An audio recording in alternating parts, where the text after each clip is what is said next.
This conference will now be recorded.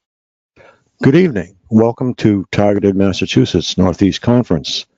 My name is Frank Allen, and I will be your host this evening. The views and opinions expressed on our show are not necessarily the views or opinions of myself, Targeted Massachusetts, nor Stars International. Okay, we can get right back to that now.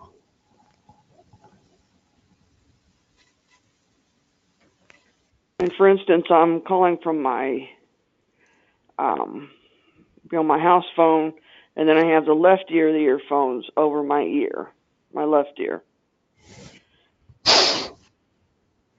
Okay, I mean, I don't know how that's working for you, but it works. That's well, all. something's going on. I'm also noticing that I don't hear the click when I make phone calls anymore too much. So I don't know. Well, we'll have to see because, time will tell. It takes a while to get used to those. Well, these aren't bothering me at all. These are actually pretty comfortable. I mean, No, I mean the where sound. are the sound? Yeah. Because the sound doesn't bother me at all. I was just wondering, how people listen to this and they're able to listen to their books or listen to much else other than the CD. How many tracks are on yours? Oh, I don't know. I got the latest one for $15, I suppose. Okay. It should say how many tracks are on it. You know. He's right here in Missouri. I've got his phone number someplace. Yeah. Well, it should say anyway. I had some interesting news from 1974. I figured I'd share with you. And it's about using water or water-filled devices or tinfoil for protection. It kind of is not a good idea. I'll tell you why in a second. If that's saved. Okay, it didn't save. Okay, sonic transduction of pulse microwaves at low average densities has been demonstrated by Mr. Sharp, Grove, and Gandhi in 1974 in materials lacking in water. Okay. In example, carbon impregnated plastic, crumpled sheets of aluminum foil. Even subjects who cannot hear microwaves when directly radiated by them readily perceive clicking sounds when a piece of energy absorbing material is interposed between the head and a radiator of pulse microwave energy. So that basically says that the aluminum hat theory is definitely out, so they'll have to get a new name for us.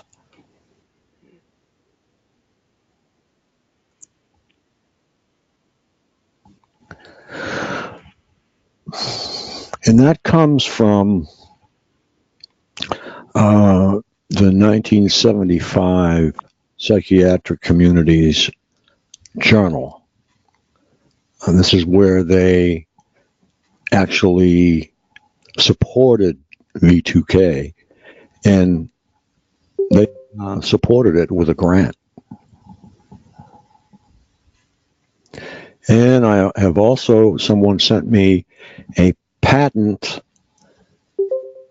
for implanting a chip in a tooth. So I think Josh was on here about a month ago telling us about this device that he found that you could listen to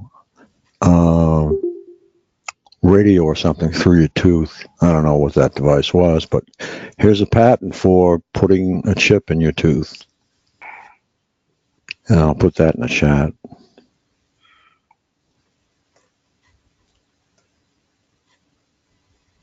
Well, it makes sense to me.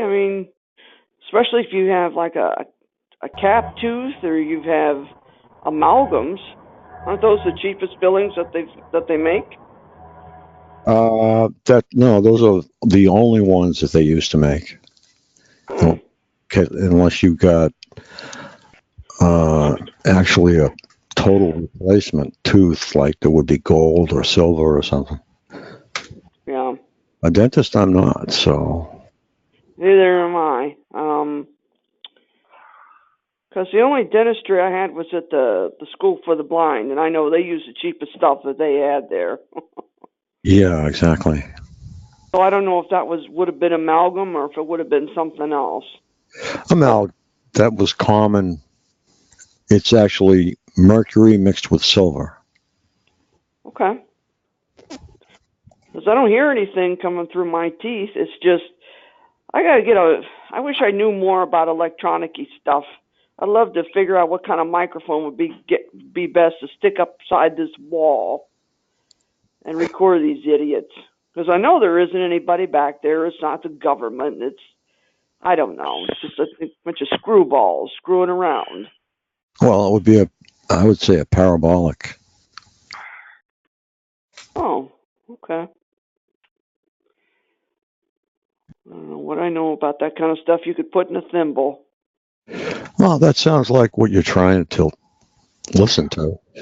It's a directional type microphone with actually a small dish, and the microphone's inverted toward the dish.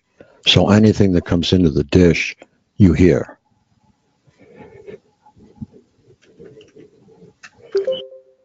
Kind of a pretty cool microphone. You can hear somebody halfway across a football field with it. You can hear all kinds of stuff with it. So that's what you put in the Amazon search is parabolic microphone? Parabolic. It might come up as just a microphone because they make just a parabolic microphone. Alone. Excuse me? Excuse me, sir?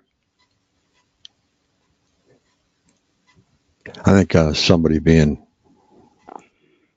maybe really tortured by it. So I know there's condenser microphones, whatever those do. Yeah, well, a condenser microphone typically needs phantom power. A dynamic microphone does not need phantom power. So there's two differences. I tell you what, they had whatever it is that they're using cranked up to full throttle last week. I thought, oh God, this ain't the first time they pull this kind of noise either. Well, if this CD is working, I would be interested to know what their computer is looking like these days. If that's what that is. Yeah, exactly. Well, I'm not too pleased with the perping that we got Friday evening, but we'll get over it. Oh, I'm sorry about that. Oh, were you here? I was here. I didn't get a chance to take down Huggy Bear's information. Oh, I think I have it if you need it. So. Okay, let me take it down in my notes here. Let me get the phone open here. Oh, wait a minute. Let's see. That would help to. Messages. 22 unread messages. Voice memos. Activate. Close voice memos. Activate. Default. Voice memo. 3,940. Record. Button. Okay, let me know when you're ready. Okay, go ahead. Record. Button. Huggy Bear's phone call. Oh, okay. I'll send that to you. I wouldn't send that out over the air. Stop. Button. Oh, all right. Yeah, I don't have her permission, so I don't know if it's something she sends out all the time or not. Okay. And then there's Ryan's call. I think that's every night. I'm trying to get around to as many as I can. Oh, yeah. Well, you should circulate around and you might meet some more people. Well, in fact, you'll definitely meet some more people and get some new ideas. And sometimes somebody might circulate on another call that we don't hear from, and you might circulate a new idea to us. Yeah, I sent that link to the group the other day about DuckDuckGo. Yep. I hope my links that I send are helping somebody. Oh, I'm sure they are. Yeah. Yeah, they Find are. a link. It's like, wow. Maybe I should put this on one of the groups. I know one thing I'd be interested in learning how to do is finding out who might be living upstairs. I don't think they're upstairs. I really don't, because from where the sound is coming. I think since they were here doing 9.5 hours of drywall, they must have placed something. But what it is, I have no earthly idea. Huh. So you don't hear anything that sounds like somebody talking at you from a distance. You just hear. Yeah, it's just like a conversation, but That's not V2. in my head. Not in my head. It's right there at the wall. But sometimes they will move. That's why I think it's some kind of Bluetooth gizmo that they got. It's not. And they move the sound. Because I can put headphones on, turn on the loudest heavy metal I have in my music collection, and that buffers that quite a lot. Yeah, well, if you hear that, that's V2K for sure. So I thought V2K was inside of your head, where you could listen to all the music you want, and it's still not going to cut it. No, V2K is never inside your head. It's always outside. See, that's where I get confused, because some people tell me that's inside your head, and other people saying it's outside. Well, it's not. Definitely outside. I'm still trying to find somebody to help me figure out if I got a chip or an implant or something. Well, you actually need to be scanned. Mm-hmm. That's the only way you can be sure. Because I can't go to my regular doctor. He's about ready to be fired. For what's the reasoning behind that? Because I have photopsia. That's where I see a bright light all the time since I lost my sight. Okay. A lot of blind people have that if you have retina issues. And he said, I've been doing some research for you, and I found out that we can do electromagnetic something or another, and it's at Washington University here in St. Louis. I went and looked that up. That's shock therapy. I'm not doing that. So I don't feel safe with this person coming to my house anymore. So shock therapy is supposed to help this? That's what he's saying. It's like, of course I didn't let on that I knew. It's like, okay, Buster, your history. Okay, yeah. You have to be careful who you cut off altogether, because there's a lot of people that are trying to help you that you might, cut off for the wrong reason. But he's getting fired? No, I'm seriously thinking of firing him. I don't feel. Okay. I feel like my personal safety could be in jeopardy. I don't know, and he's. I don't know. He might be somebody coming in there that would be kind of great to visit with, great to talk to. I don't know. But if he's shocking you for nothing, that's not much of a visit. No, he wants me to go to Washington U and get this done. No? I don't know. She probably knows what she's talking about, because there's a lot of doctors out there that will do us harm. That's right.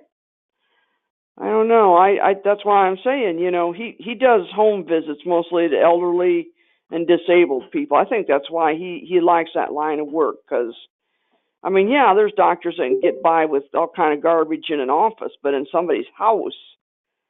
Yeah, you're in a position where you could lose money, prescriptions, just about anything could walk out of here. Is that the way you're looking at it, or? Well, I just don't feel safe around him if he's going to recommend something like that. And I'm a single woman living alone, and I just don't feel safe having him around here if he's going to recommend something like that. I mean, I could send you the link if you want me to, Sure, I'd love to have it. but that's what it is. It's ECT, but he makes it sound very sanitized. He's not going to come right out and say it's ECT or it's, whatever. No, it's electroshock therapy. I mean, where does he apply it? I guess that's something I wanted to ask. My head, I guess. Well, he makes it sound very clean and sanitized, like we're going to use electromagnetic brainwave something or another. See how sanitized it sounds? Yeah, exactly. Hi, Frank. Because I told him, I can't get rid of this photopsia thing. I'm still trying to figure out if they might have put some RF stuff into my eyes, because I was in a hospital in 2005 from a medical mistake, and there's so many days I can't remember. And that's when my sight diminished greatly, was with that hospital stay. And how long was that hospital stay? I don't know, I was probably in there about a week. And your sight diminished that much in a week? Well, this is what happened. I mean, I was partially sighted since birth, and then I went in the hospital, and then I woke up in the hospital, and then I was totally blind pretty much. I mean, my sight had diminished so much, so I don't know what the hell happened in there. And my family doctor wouldn't tell me why I landed in there, but I knew how I got in there. It was because the pharmacy refused to fill my medication for pain that I was on. So I blacked out and ended up in the hospital. And they wouldn't take care of me right. What was the medication, just out of curiosity? I was on 300 milligrams of what is that? Elavil by then. That's amitriptyline mixed with That?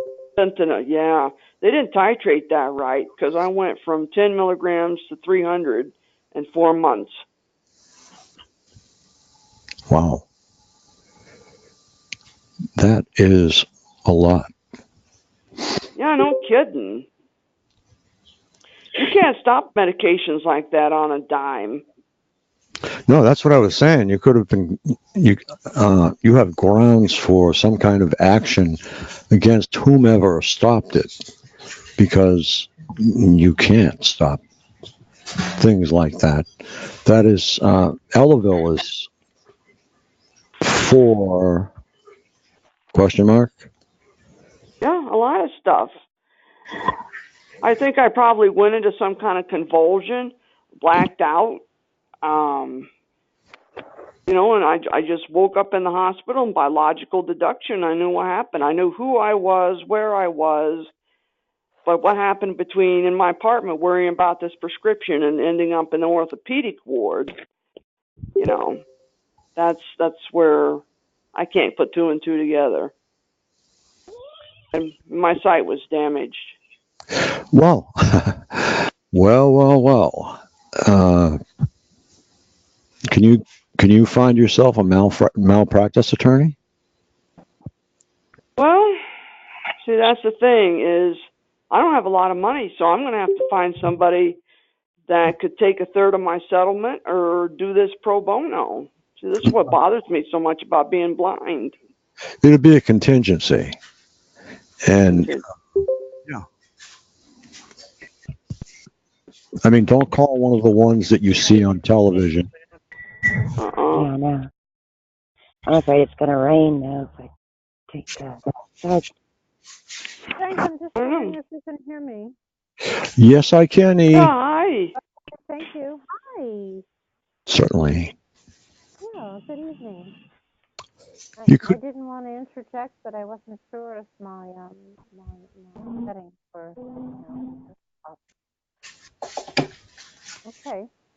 I'm on board, and thanks.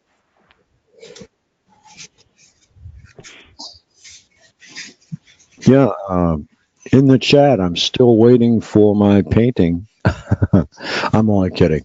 Whenever you get a chance, whenever you get one done someday, let me know. They know who I'm talking to. Hi, Kim. So I what's didn't hiding there. Hello, hello, hello. Hi, how you doing? Good. How are you, Frank? Very good. Good. Just trying to see if we're going to get hand grenades tonight, or I don't think they'll do that again. Definitely really perped us severely here last Friday.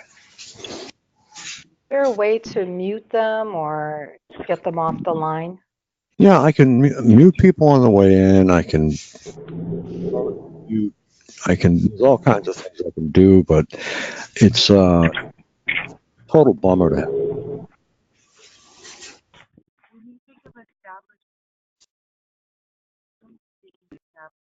Okay, 2021. Okay, do you have a good rest of the day, Kim? Well, I took from around 3 o'clock to, I guess it was around 6 or 6:30.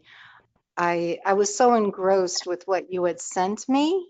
It took me all that time to read Yeah, it's some that very interesting case. stuff.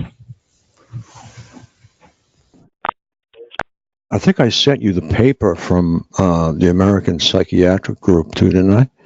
No, I didn't. I don't think I got that. You may have sent it a long time ago, and Oh. I've lost track, but not in the recent months, say. All right, I'll get that out to you. That's the paper that actually explains what was funded. I think that's 1970. Yeah, that's 1975, that paper. It explains the 1974 work.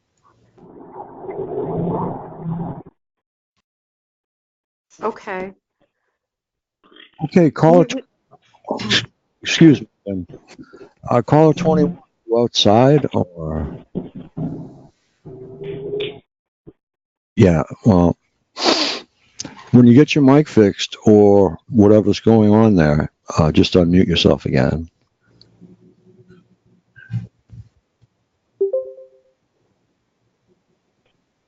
And what's happening, Rick?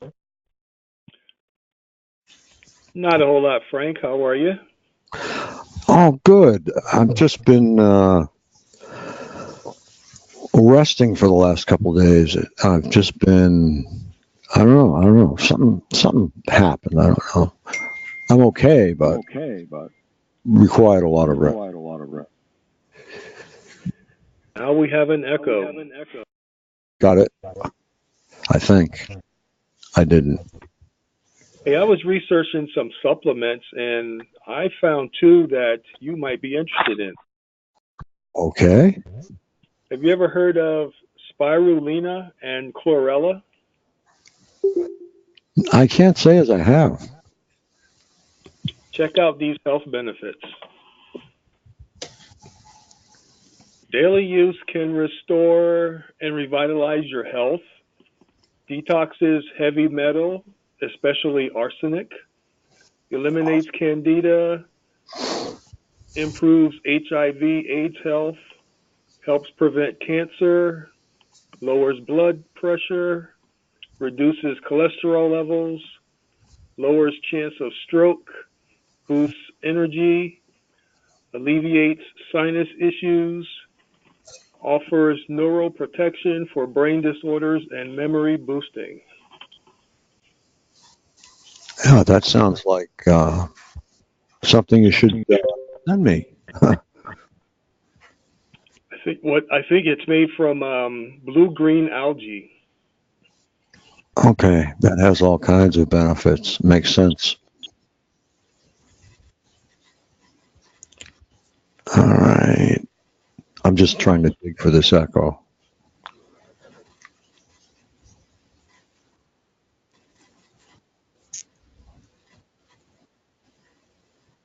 Don't see it. Oh, actually, I think that was it. Okay, do you have, you're on a phone though, so you can't actually give me the link, but can you spell those two particular remedies? And the reason why I thought about you, Frank, is because the chlorella detoxifies radiation and chemotherapy. Because last week you were telling us about your health issues, which means you're going to be going through a lot of MRIs and X-rays. Yeah, I just did one the other day. CT scan.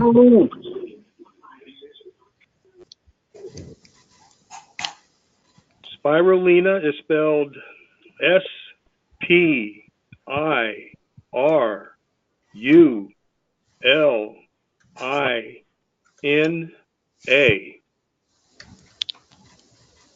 Okay. And chlorella is spelled CHLORELLA.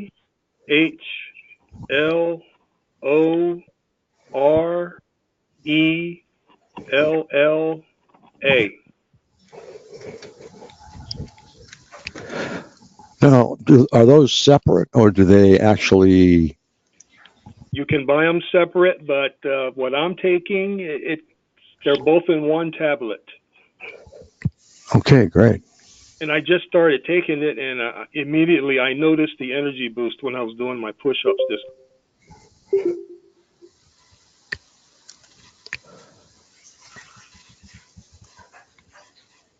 Okay, yeah. Well, those are going to get added to my list. That's for sure. That stuff sounds fantastic. Yeah, it's been used in ancient medicine for centuries. So it's Asian in origin, or? I know that it's the stuff I'm using. It comes from Taiwan, but it also comes from Hawaii as well, and other countries.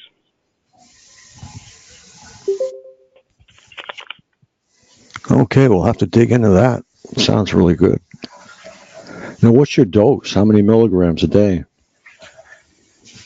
The stuff I got from Amazon, and it's a chlorella spirulina 50/50 tablet mix.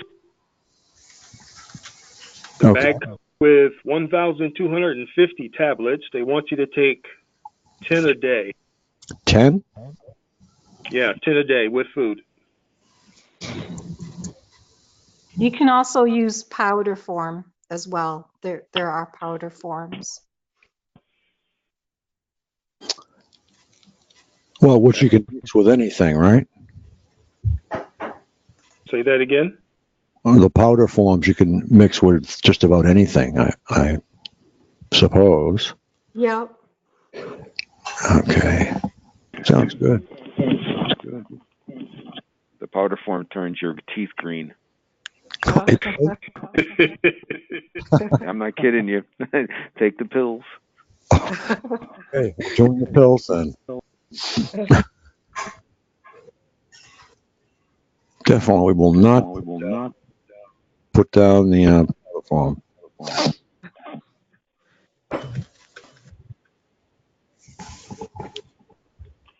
And I had somebody just come across in the chat that it's pretty pricey. Kind of pricey. It's very expensive. Yeah, this It's bag worth I it, got. I think. Oh, this bag was really bad. Got it, I think. Try it. Test 1, 2. Yep. Yeah, caller 20, you have a mic issue. I don't know whether you're using a headset or what, but every time somebody speaks, it cues your mic, so. Yeah, the bag I got, it's a 4-month supply. I think I paid $29 for it.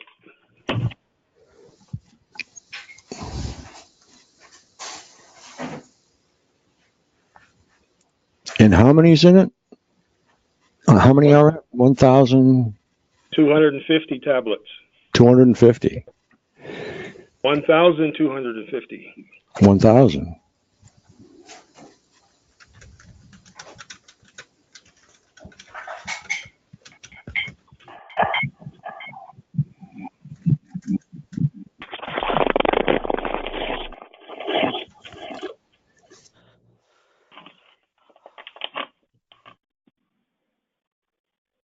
Okay, well, that's something that's going to be on. Caller 20.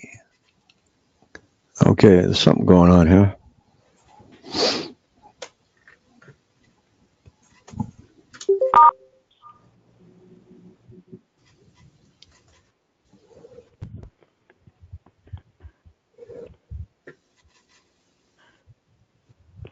Okay, everybody is queuing mics here for some reason. I don't know why. Am I too loud or too soft or? I think You're just loud and about clear. right. Yeah, Okay. clear. Good.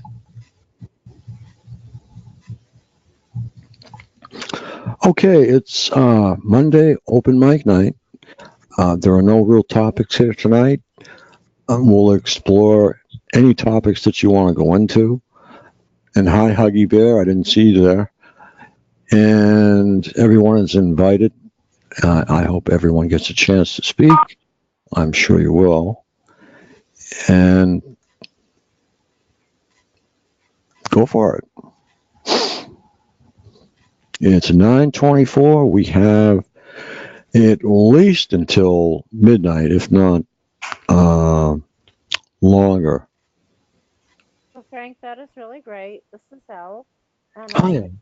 hi. I just wondered if you have an update on I don't recall his name, but he is I guess am I correct? He's a friend of Lorraine's, but at any rate, he went down to Florida to see the doctor who was treating the he actually any update on that? You speak up, E. I can barely hear you. Oh dear. Okay, is this better? Yeah, that's much better. Okay, great. Yes. Yes, I was calling, wanted to refer to the gentleman who went to Florida to see the doctor who was treating some of the Cuban and from the embassy there. He was one of the he got down there and he's had an appointment. Is that correct? Someone from a friend of Lorraine's, perhaps, I think. Is that right? I think that's correct. I believe that it's correct, yes. And yeah, somebody sent me an email. Was that you, E? No. Okay, I'll have to check that out. I'm just getting back to my email again today, and I have like two accounts. One I'm getting into. The other one I haven't gotten to yet, but I will probably later this evening or tomorrow morning. We'll see. Well, that'll be good, Frank. Thanks. Yeah, we'll find out. I hope he fares well. Yeah, I hope. And you thought it was a friend of Lorraine's from Jersey? I think it probably is. Yeah, I think so. Okay. Yeah.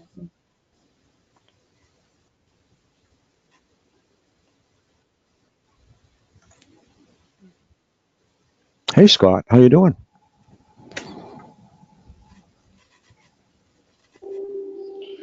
I'm pretty good, Frank. How are you? Not bad at all. I'm doing very good, thanks. I'm still hanging in there, still disabled, and which sucks. Yeah. But it's nice that I have control of my stream of consciousness for the most part.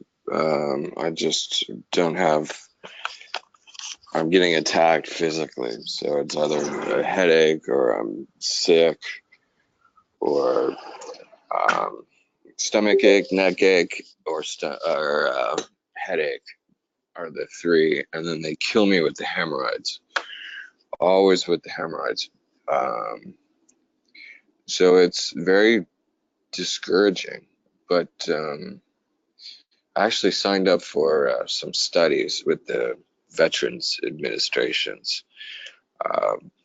And they're actually paid studies, and it makes me feel better in the sense that, I'm doing something constructive that's healthy for me, and I'm getting paid to do it, and I'm helping somebody learn about what's going on with me. And in the past, when I've gone to see doctors, I've been sort of sheltered as far as what I told them, because I didn't want to share too much. I wasn't completely open with them. It's the easiest way of saying it. It's gotten to a point where I just don't care. So I'm just unloading on these people as far as what's going on with me. And it is therapeutic. And I think that they're getting a really accurate idea of what we're experiencing. And this is the second one I did. This one is through the National Institute of Health. The last one I did in December was through Washington University and Dartmouth. It was a joint study. So I find it constructive to participate in these types of things, and I'm not embarrassed anymore about sharing what's been going on and how I get demolished by these people. Yeah, now So it's fortunate that you're in a study that you're actually teaching somebody about it, for sure, as you said. It's fascinating. I went last week and I sat down it was about 3 hours. And I've never had somebody actually sit down and ask me questions about this for a 3-hour period. It was the most in-depth interview about what is going on with me that I've ever had. And it's been 18 years. So it feels good. It feels great. And you can Google, studies. I would recommend Googling. You Google schizophrenia studies. But there are a ton of them, and there are a lot of people that want to learn about it, and they're extremely friendly. And the office is full of women, which makes it even nicer. So. Well, I'm really happy to hear that. Yeah. But still down, and trying to work my way back up and get rehabilitated here. So. I'm sure you will. Well, I've got the desire, so I just keep my chin up. Seems to work. Yeah, well, you brought up a lot of great topics on here. Enjoy. Thanks. Certainly. Thank you, Huggy Bear.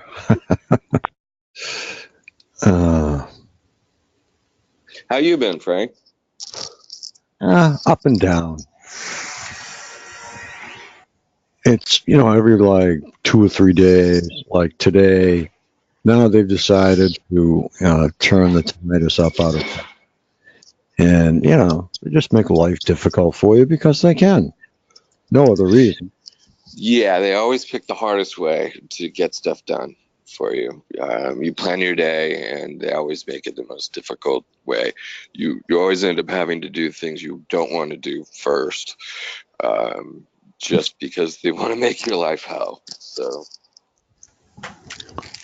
Yeah, I never ever thought anything like this even possible, let alone the fact that it is happening to me, and it's a family destructor.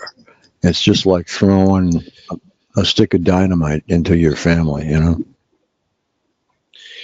Yeah, but at the same time, they're pumping energy through your brain for 18 years, and they're swinging your brain back. It's like a pendulum, like back and forth from positive to negative. You pick up these paths, and your brain actually evolves.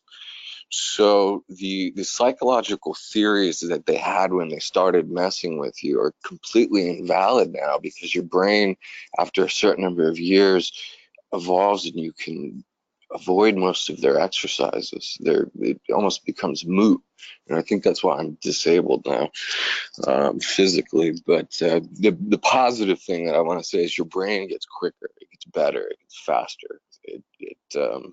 It gets to a stage which nobody studied. Nobody studied a brain on steroids or a brain on nitrous oxide. Nobody studied that.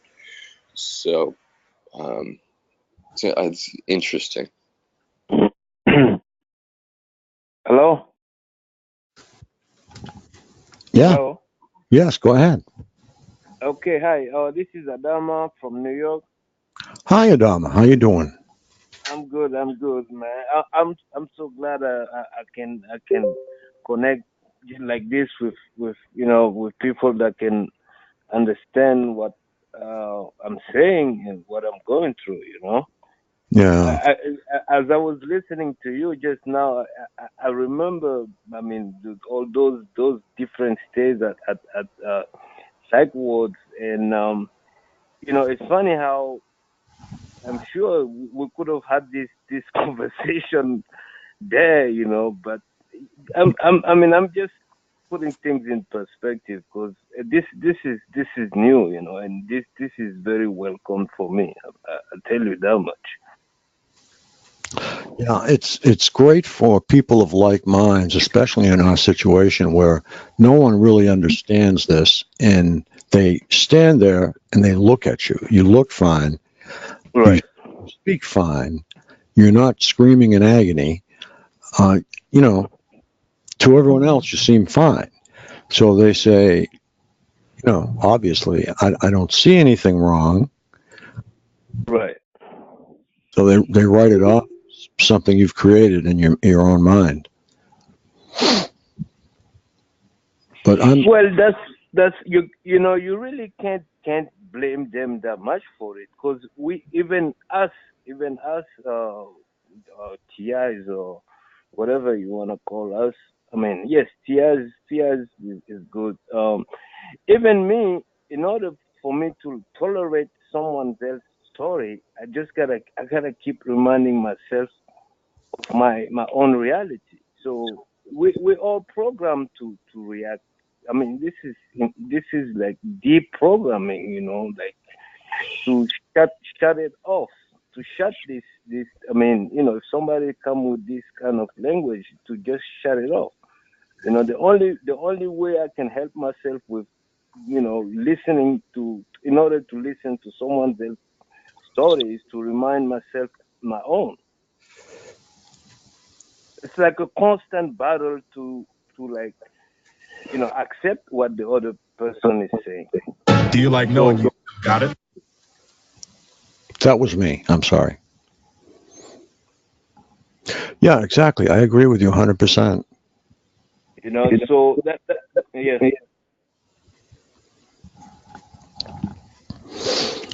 Yeah, I remember finding out that there were others some years ago, and it was one of the best days I had in quite some time.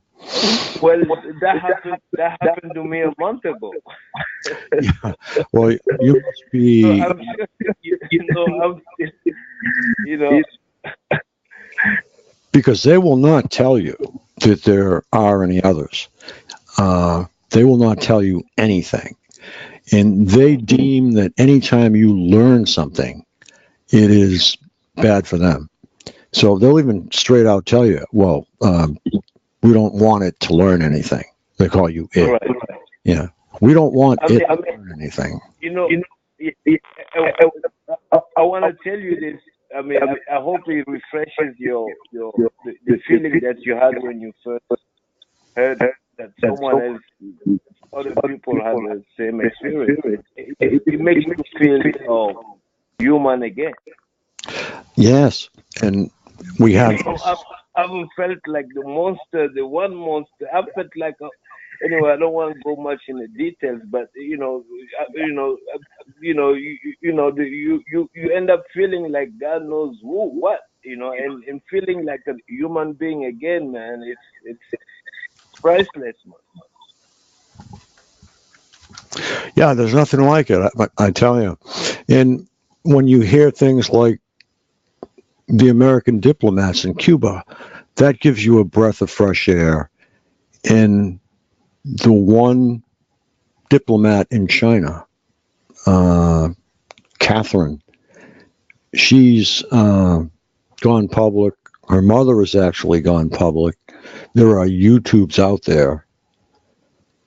And she has had enough. I mean, she was in an upscale, a really nice apartment in China that was, I assume, very close to the embassy. And she was getting microwaved so bad, she was literally falling. She couldn't keep her balance anymore. And I have been there. I know what that's like. Start losing your balance all over the place. My left ear is continually messed up, and she claims to have like the same symptoms, only she will not give up the fact that she probably has V2K. I have V2K since 2005. Wow. Yeah. Since 2014 years ago, I had my first. That's when it wasn't really the first experience of it, but since then it became like a permanent fixture. It's like it was like an orchestra that set in, and been running a show ever since. It's a repetition business. I mean, what it is, long story short, they kind of just set you out to like some kind of mechanism, like some mechanism that basically respond to your emotions. It's absolutely what it looks like it is. It's just manipulation, mind control. Absolutely.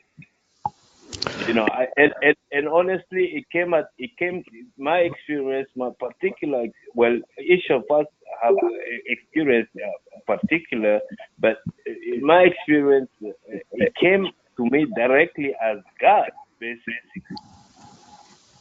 I mean, like, yes, like as God, and I took it as such for 15 years. And then only recently I started breaking away from it. Absolutely.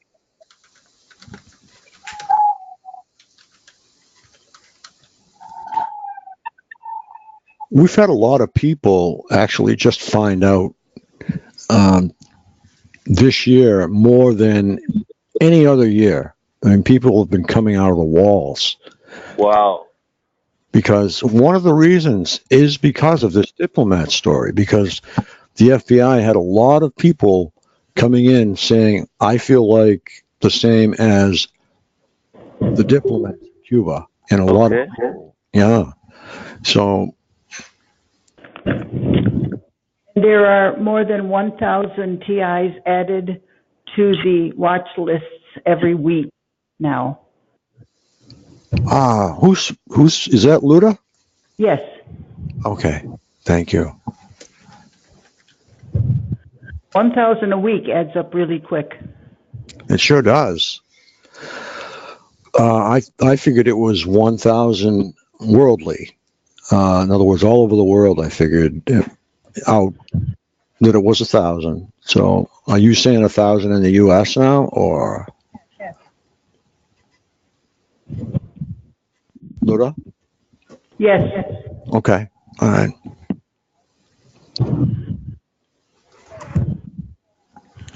Well, it's like a door. It's like a door that opened up, man. Oh, Just like the darkness, the door of the darkness opened up too, just like that overnight. This hopefully it's the door that will lead us back into some kind of sanity. I mean, we live in an insane world, that's a given, but this is just plain horrible. yeah. Well, their idea is to lull you into a sense of security and then step on you like a bug. So, I mean, it's push pull, positive negative all the time. And I've taken in so many words from them that they have such a device, and I can feel when it's positive and I can feel when it's negative. So I think what they do is they push the positive button, and they have a choice of saying it into the regular microphone or into the subliminal microphone, or both. So that is, I believe, how it's done. And as far as getting input back, it's not quite the same as you think it might be.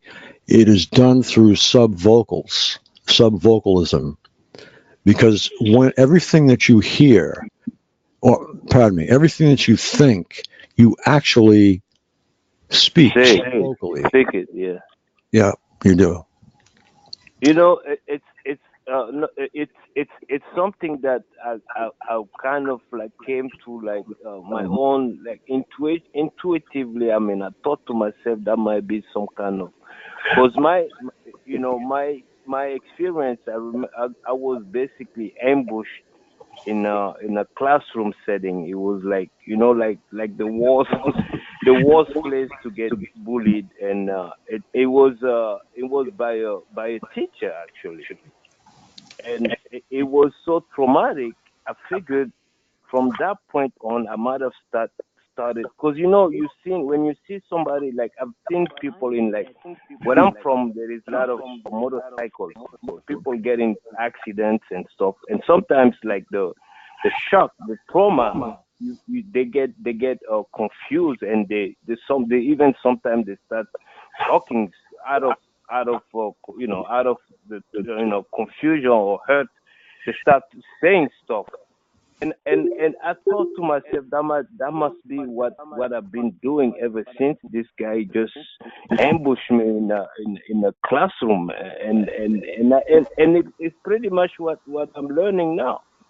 What they call the sub vocalization thing. It's sound. It is sound. Yeah, most certainly is. And I found them, they try and actually hit me in the left lower back, right there. And they have hit me in my neck before. And any old injuries that you have will become brand new again with the help of the Perp Club. It's just great,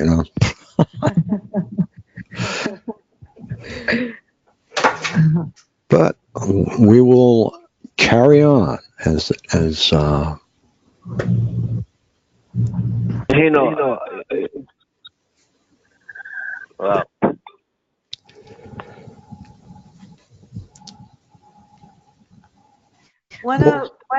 I feel sometimes overwhelmed by the information I'm seeing and hearing about, because some of you already know, I became aware I was a TI in November, 3 or 4 months ago.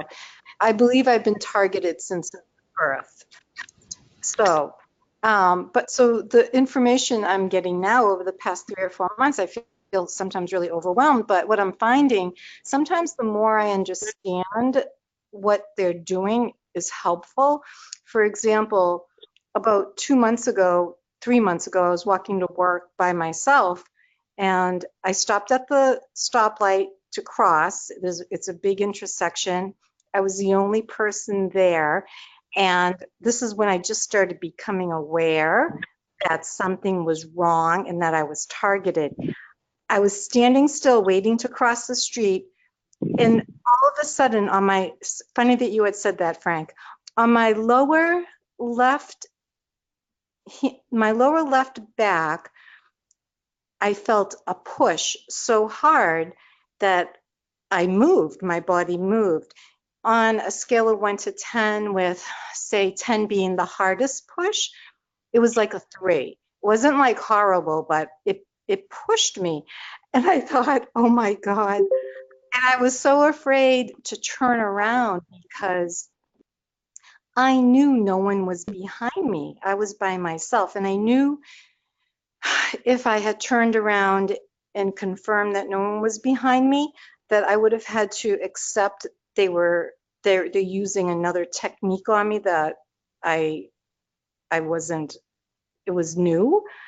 So I turned around like I was so scared and no one was there. So I found out today in terms of like understanding, and I don't know exactly if this is exactly what they're doing, but I read that they're experimenting on spinal injuries, and they put these monitors or chips in your body to help with their experiments to try to help people who are paralyzed to make them move. Wow. I know. Mm. Yeah, that is not new to me either. I recall 5 to 6 years ago, the same thing happening, being pushed in the lower part of my back, and I think it was actually more towards and then I got like pushed in the face when I was lying down on the couch, and it flipped me right out because, it's not that I didn't know they were there, but I didn't know they could do that, But I'm trying to think if they messed with time or something, or whether they actually did push me. So I'm still trying to work through that. Wow. I'm so glad to hear you guys, man. My experience, this chapter of my life, because I remember also being a happy-go-lucky kid, and with all those the aspirations of trying to make it in life and all this stuff. And when I turned 20, which is like 29 years ago, that's when this thing started happening. So I have like 29 years in open. I mean, wow, I have like all kind of experiences, man. I don't want to go into the details, because I'm still, we are conditioned by, we are terrorized. The intimidation, the fear, and all the stuff is there, and you gotta be flexible with it, because it's the years that it took for it to take hold. You can't just break away from it like brutally, because you might hurt yourself. It's a mental thing. Now, the thing I was trying to say here is, yes, there is many ways this thing express itself, man. Many ways, and honestly, confirm. I'm not sure who. I think I heard Dr. Karlstrom, I think, say something about different realms being at what do you call it? How to say that? There's different realms involved in this. There is the participation in here is it's like some kind of they have experts on all fields, and they have all kind of in my all kind of what do you call it, dimensions involved in this. And Right. and this yes, I mean, I can what you just said now, you only certifying what I've been through myself. So this is good, you know. But the only thing, my problem is, I am so paranoid that, I mean, one second the scenario can flip in my head. I'll be like, you guys might be just part of the scheme too. So that's the problem I'm having with myself. Because I know that for sure the I like to call it it is powerful what's going on, you know, and it's showing you that it's powerful for all the good reasons in the world. Because you know, to get you intimidated, to get all this stuff to hold, they gotta get you where they need to get you. But you know, and honestly, I think understanding that in itself should be enough to clear ones out of, you know, the grip. But there's more to it than just you know, on your own or whatever, by your own means, getting out of this, because they won't let go of us. I tend to think that they won't let go until they're made to, basically. Well, I'm totally in agreement with you. I don't think the only way that we're going to get this to stop is if we stop them, and we're doing it. Richard Lighthouse prepared cease and desist order, and I signed it, and Ella signed it, and I think Ella signed it, and a lot of us signed it, and that went right to DOD. So I think we're on the right track.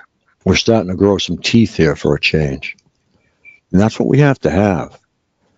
Time to start fighting back, because you know, at least with our pens anyway, and I hope that this country isn't embroiled in a civil war over it, because when the amount of targets come to the surface that I believe are actually involved, it's not going to be pretty. I'll tell you, because people that are just going to be running to the hospital to find out if they're targeted, and the hospital's going to say, well, why don't you go down to room 1B with everyone else, and that's a football field. I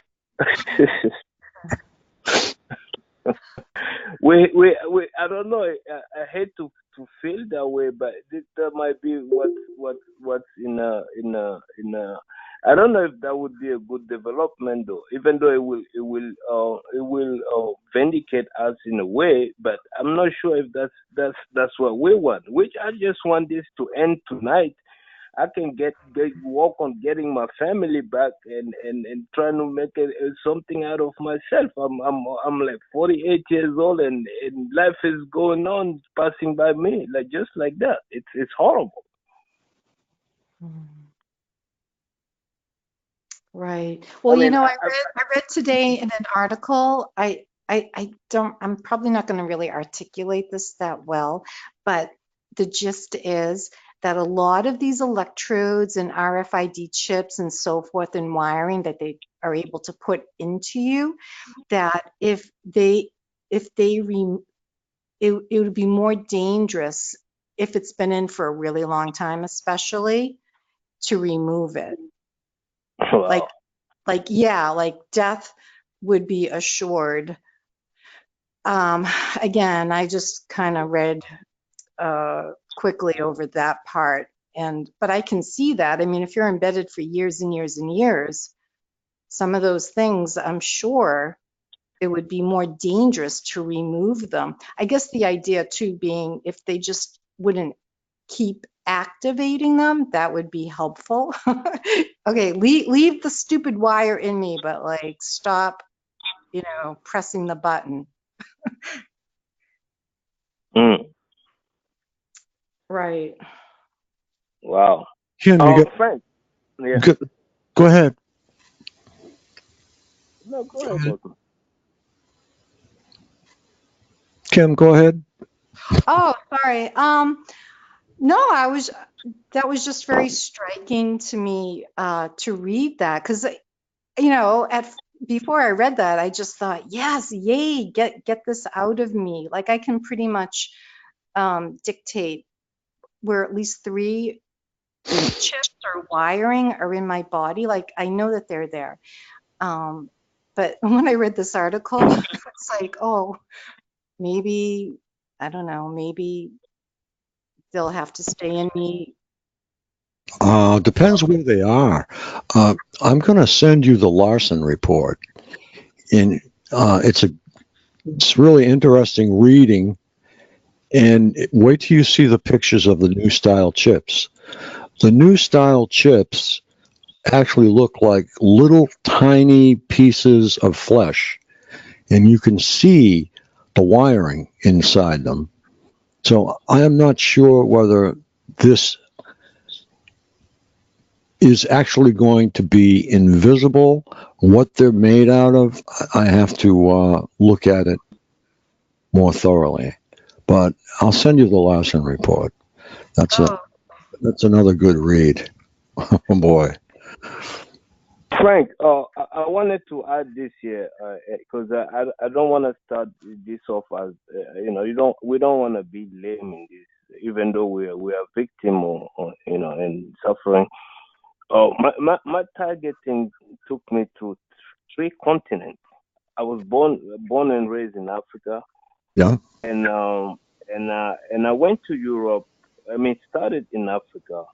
When I went to Europe, in the early '90s, I had a that kind of threw me off because my background is I mean, I don't want to get into details, but we're more inclined to look at things as the magicians or the shaman or the things like that, like that realm. And when I went to Europe and there was a resonance with the different setting, the modern setting, the Western world setting. I'm like, whoa, what's going on here? And I had contact, and then it pursued. When I came to the United States, it continued. So, and I'm talking '90s, like early, very, very early '90s, So it's definitely in my right. It's definitely a global thing, no doubt, no doubt. It is global. Now, when you moved, did you find that you had the same perps and the same voices that you had when you were in Africa, or did they change?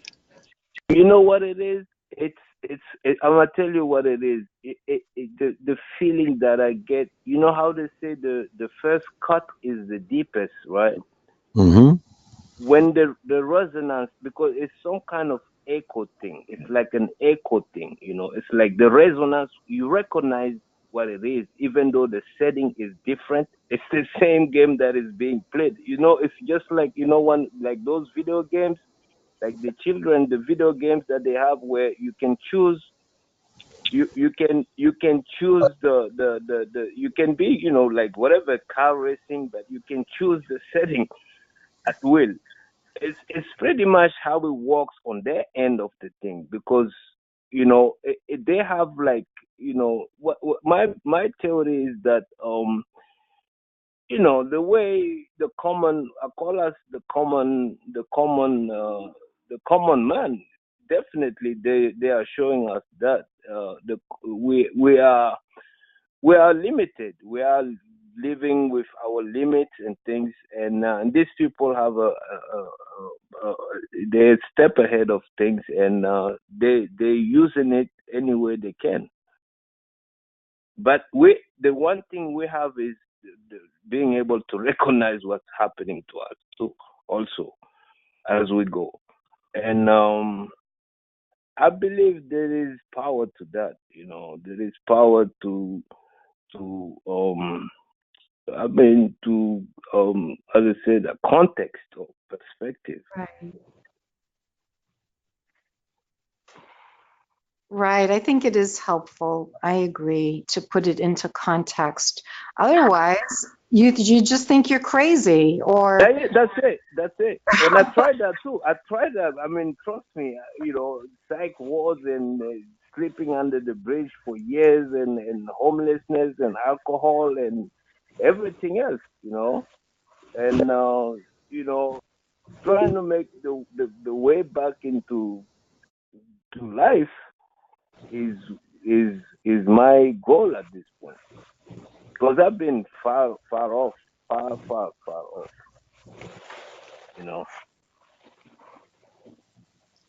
Yeah, it sounds like. Go ahead, Kim. The other thing too, I was reading today, this might be common knowledge to a lot of people. I just found out today. They're also able to administer drugs into your body, such as testosterone. They can, yes, stimulate when you are. That's why they love to get you in a situation where you're angry, because they can augment that situation.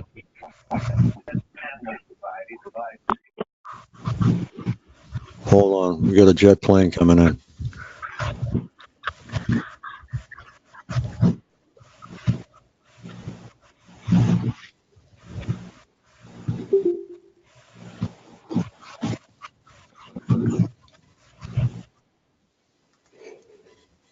Hi, Kim. Your mic's doing funny things. See if you can straighten it out, because I would really like to continue this conversation. We might have lost Kim. She'll be back. There she is. Is this better? Yeah, that's a little better. Sure. It's like an airplane motor coming in and out. Hold on. Okay. Yeah. So that must have been pretty interesting for you to go from Africa and so on to your destination now in New York, and it's still, hanging on you. Everyone thinks that. I thought that myself. I said, well, geez, I'll fly to Europe and get rid of this thing once and for all, but that's not the case. I heard too many. Like Brian, too, is a good example. He has flown all over the world, and he hasn't been able to shake anything. If anything, he's made it worse. I think he's picked up a few hitches on the way. Yeah, this thing also has this the quicksand. It has some type of quicksand effect. The more you fight it, the worse it gets. In a way, it does, because our imagination are just like, it's like a booster to this thing. They just need to give us a little. We will make the rest for them. I'm sorry to be laughing, but that's what it is. We are also making much more. God knows how horrible it is. But we are definitely helping it also. On I guess it's well, without our full knowledge and whatever consent, but we participate in this. We have to. Yeah, no, I know that in the past they've thrown us off course with different methods of delivery, and I was just curious as to, of everyone here, how many of you believe that this is nanoparticles, and how many of you believe that they're chips? I was just curious. If those of you who can, you can put it in the chat if you want, and just let me know, because I just want to get a cross section. trying to find out exactly who believes what in terms of where it's coming from.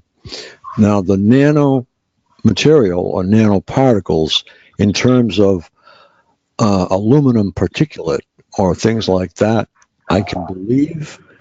But as far as a self-assembling nanobot in the brain, that's going to take a while for me to wrap my head around, because I don't think that's possible yet. They've showed a simulation, and I'm sure a lot of you think that that is probably real or happening, but that's actually a simulation, and I don't think it can be done. Think about it for a while. They have to program something that's microscopic to wrap around one of your nerves, Right. closely How associated about, okay. with a brain cell. So I can't really see that happening.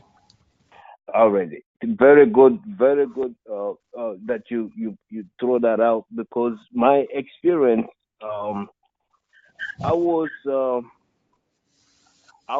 blasted. I told you I went to when I went to Europe, and then I went back to Africa, and I remember as soon as I got back to Africa, I was taking a nap in my bed, and a voice in my ear told me Eiffel Tower.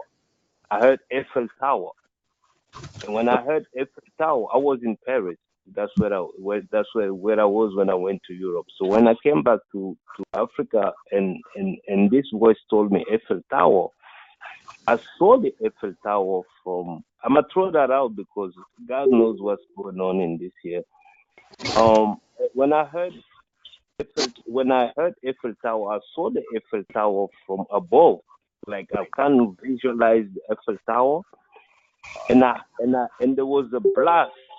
I kind of saw myself above the Eiffel Tower, and there was a blast. Can you hear me? One of my narratives actually has said, I love the Eiffel Tower. That's weird. I'm sorry? I actually had a same kind of narrative where it said, I love the Eiffel Tower. That's really weird. Wanting you to supposedly move to France, or? No, it sounded more of like this taunting thing, as if they were like looking at it themselves or something, but it just weird that it's saying Yeah. weird theme or something. Yeah, no, this is my particular viewpoint on Brian too. I don't think he ever got beyond the paranoia stage, or he would have settled down and found out the fact that, okay, people aren't really watching me and following me around. They're not taking, $15,000 fire trucks out of the garage just to, drive by me and turn the siren on. This is something real and something we have to learn about. But he's made a lot of us realize, and he's saved us hundreds of thousands of dollars by the travels and the information he supplied, because there are now many of us that know that this trip is in vain. So we have to fight, stand, or fight with a group. So if you wanted to move to California because you felt you were within a larger group of TIs, fine. If you want to move to Massachusetts because you feel you have friends in Massachusetts that are TIs, that's fine. But just flying aimlessly all over the world trying to escape this, I don't think you're going to do it. You also, Frank, made the point that you think he might have picked up, I forget the word you used, picked up a few extra pictures. Yeah, exactly. So as far as that's concerned, do you think there's something along the lines of our programs are contracts that are bought and sold and traded and people are pitched on to and become a part of and stuff like that from, I don't mean to scare anyone off, but like from exposure or like making ourselves out. I can't really answer that because I don't have enough information on that. But all I will tell you is I have the same two perps I had in 2011. Now, as for others hitching a ride, I don't think they can do it. I think it's one ice cream cone per perp, or per perp, whatever the case may be. But it could be possible in a DOD situation like Brian is in. It may be possible for them to add more. So, wouldn't that be a bummer to have like 2 beams on you, or 5 beams, or 6 beams, or whatever? You were saying something about nano, how you say that, nanoparticles. How can they? That's what I was trying to get at with with this thing that I experienced, because I got blasted. And like I said, when I visualized the Eiffel Tower from above, and there was a blast of light that came out of like a building near the Eiffel Tower. I mean, hey, we learn how to be open-minded in this thing here. But yes, so the blast came to it pierced my heart. It went through my brain, and I felt it physically, and at the same time I expired, like I breathed out, like how they say, like your last breath, you like dead people, they don't breathe in the last breath, they breathe it out, and it felt that way. And being that it's a human experience, I kind of had it, and instinctively I felt like, is this dying? I've asked myself that, did I die now? And it did happen, and here I am back in Africa with this thing happening to me, and this is 1991. So imagine that it was light. So it went through my heart and it came through my brain. It traveled through my heart to it came in 1 second. In 1 second. So my take is, they loaded me up with some type of energy, no doubt about that. And I believe the purpose of that is to I think it's meant to just like it's energy for the apparatus that they were able to mentally set up in me, just like turning a human being into some kind of robot, and then and having the fuel, or the energy to fuel the operation, basically. What do you think? I think that it's been viewed for quite some time now that this has all been microwaves. Optic letters from MIT has thrown a new light on this in terms of laser light. And I think that a satellite who has this type of equipment on it can like dazzle a whole portion of a country or an entire country with separate nodes in it to pick out individuals. Now that answers the question that I asked Mr. Lighthouse in October of 2017 at the Unity and Hope Gathering in Boston. And I asked him, in a crowd of 50,000, how does this satellite pick us out? Okay, I think I'm starting to see once this particular satellite locks onto you, you're locked. Okay? So there is nothing like a laser. That's how they actually shot the exact distance that the Earth is from the sun with a laser. Okay. And I think calculated it to be 94 million miles instead of 93. And then they actually went back to 93 million miles away, I believe. Well, that was my experience. Yes. Yeah. Go ahead. Yes, and guess what? And then the whatever else that came around, the other operations that I witnessed, because I'm at the center of it. They built it up before my own eyes, basically, and I'm throwing that out in order. I'm hoping that it will first shield me from the grape, and also hopefully that it might help someone else to see their own experience.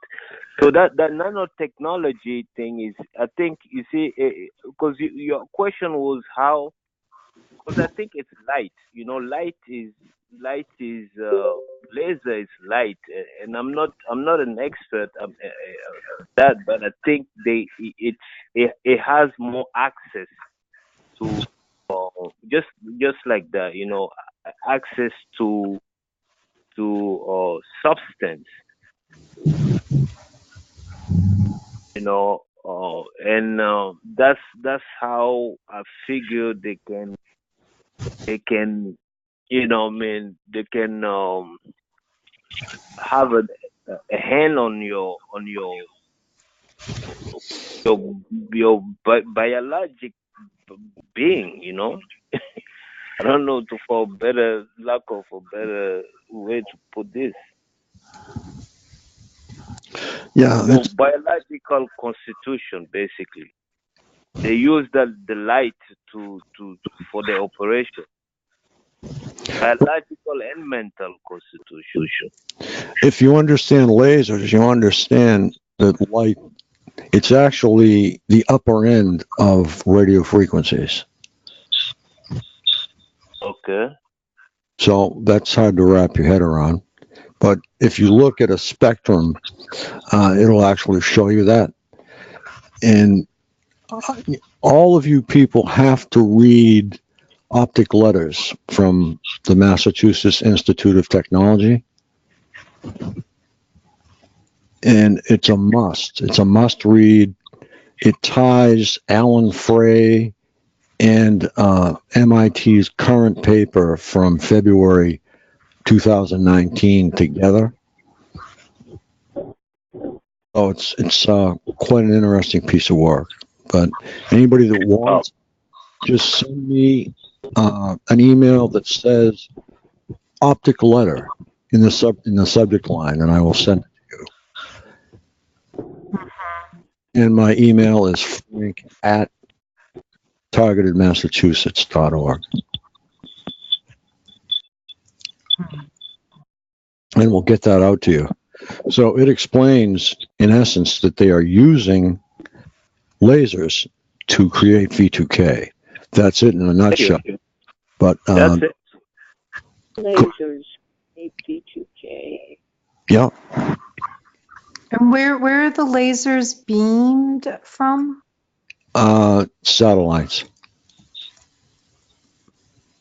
Well, in my experience, it's funny, the blast came from, I was above, like I said, it was some kind of visualization. I was above the Eiffel Tower, like in the sky, and the blast came from like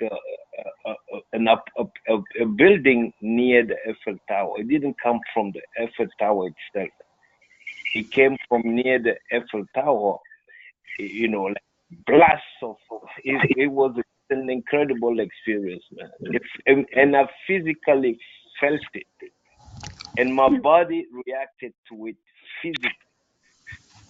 So there's no doubt that there is something to this, you know. And this is the first time I'm sharing this with people in public like this. Yes.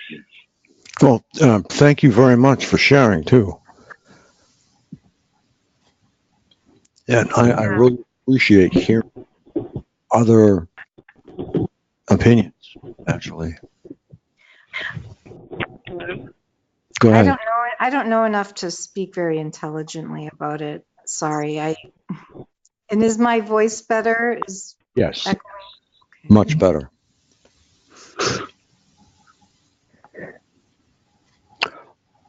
Okay.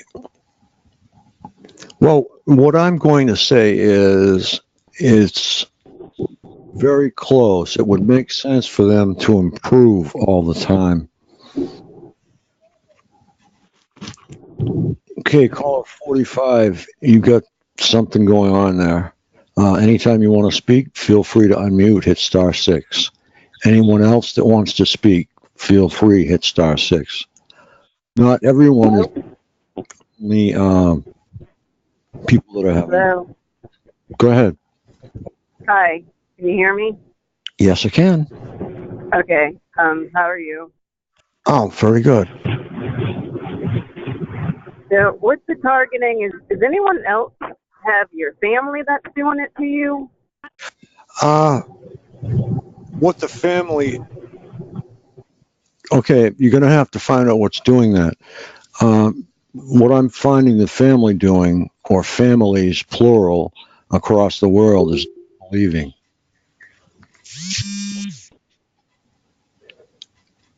Okay. Sorry, I couldn't hear what you said. I heard the families are doing one thing, and that's not believing.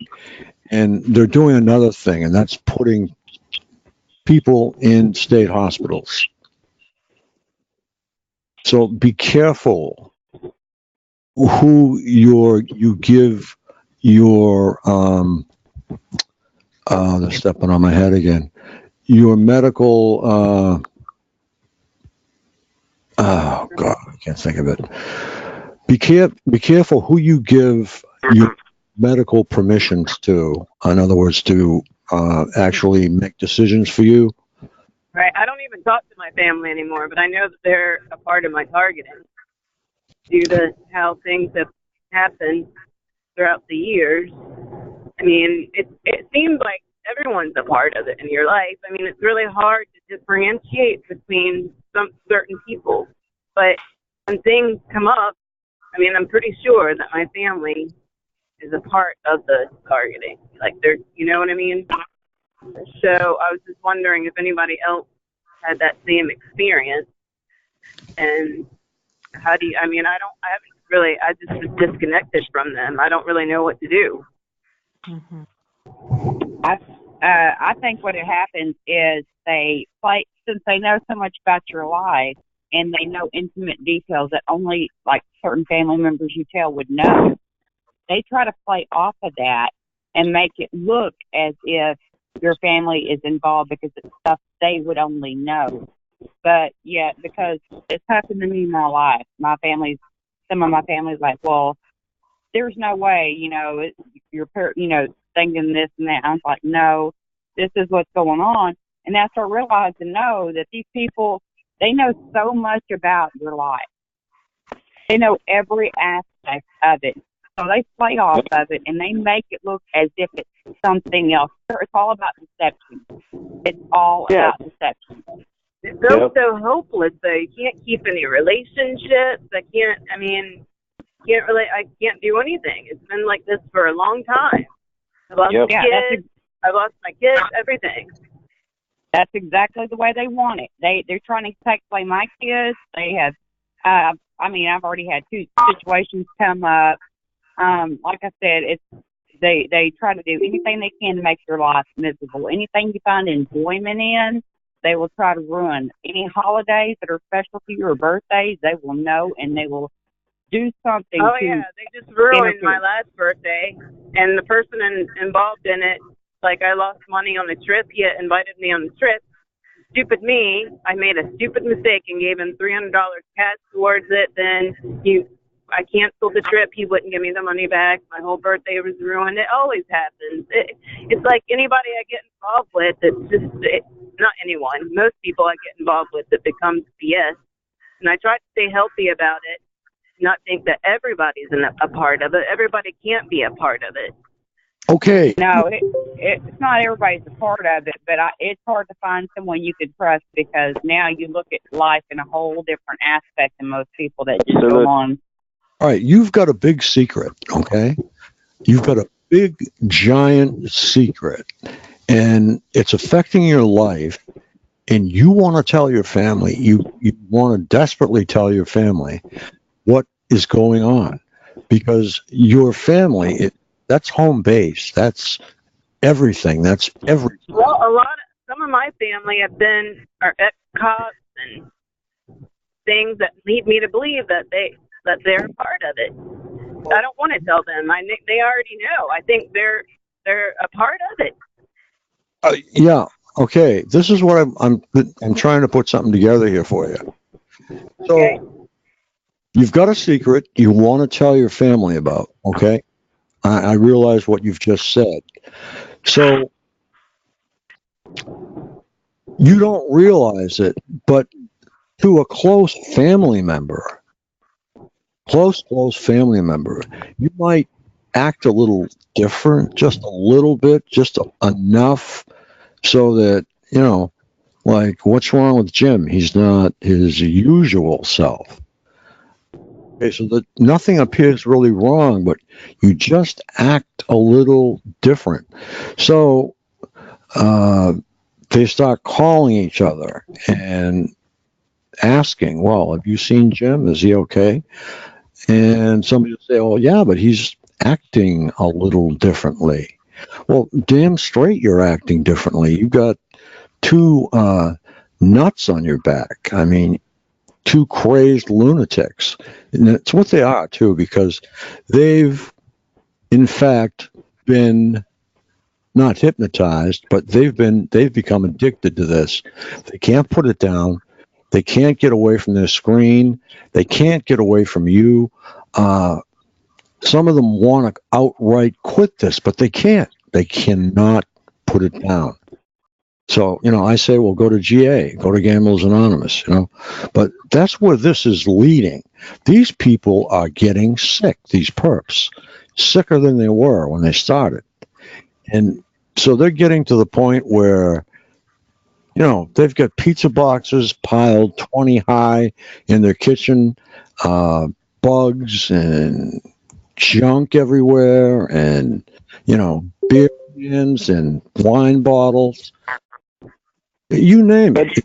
They're trapped because they can't put that screen down. They can't put that iPhone down, which is probably how they keep in touch, because they've been locked on to this website that they're on for years, and they cannot stop it. They can't put it away. See what you think of that. Kick that around for a few minutes. You know what? I say it's illegal, and there ought to be something done to put it to a stop. I mean, it's outrageous. Absolutely. Oh, yeah. Well, that goes without saying. That's what we're trying to do. To do that, we all have to understand it. To do that, we all have to be united.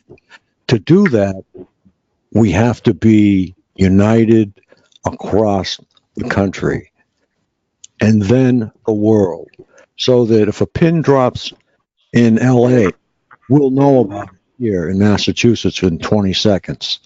That's what we have to have, communication. Can I ask something real quick? Sure. I agree with that. 100%. Okay. 100%. My name's Shannon, and I did some investigative work last night while my kids were asleep.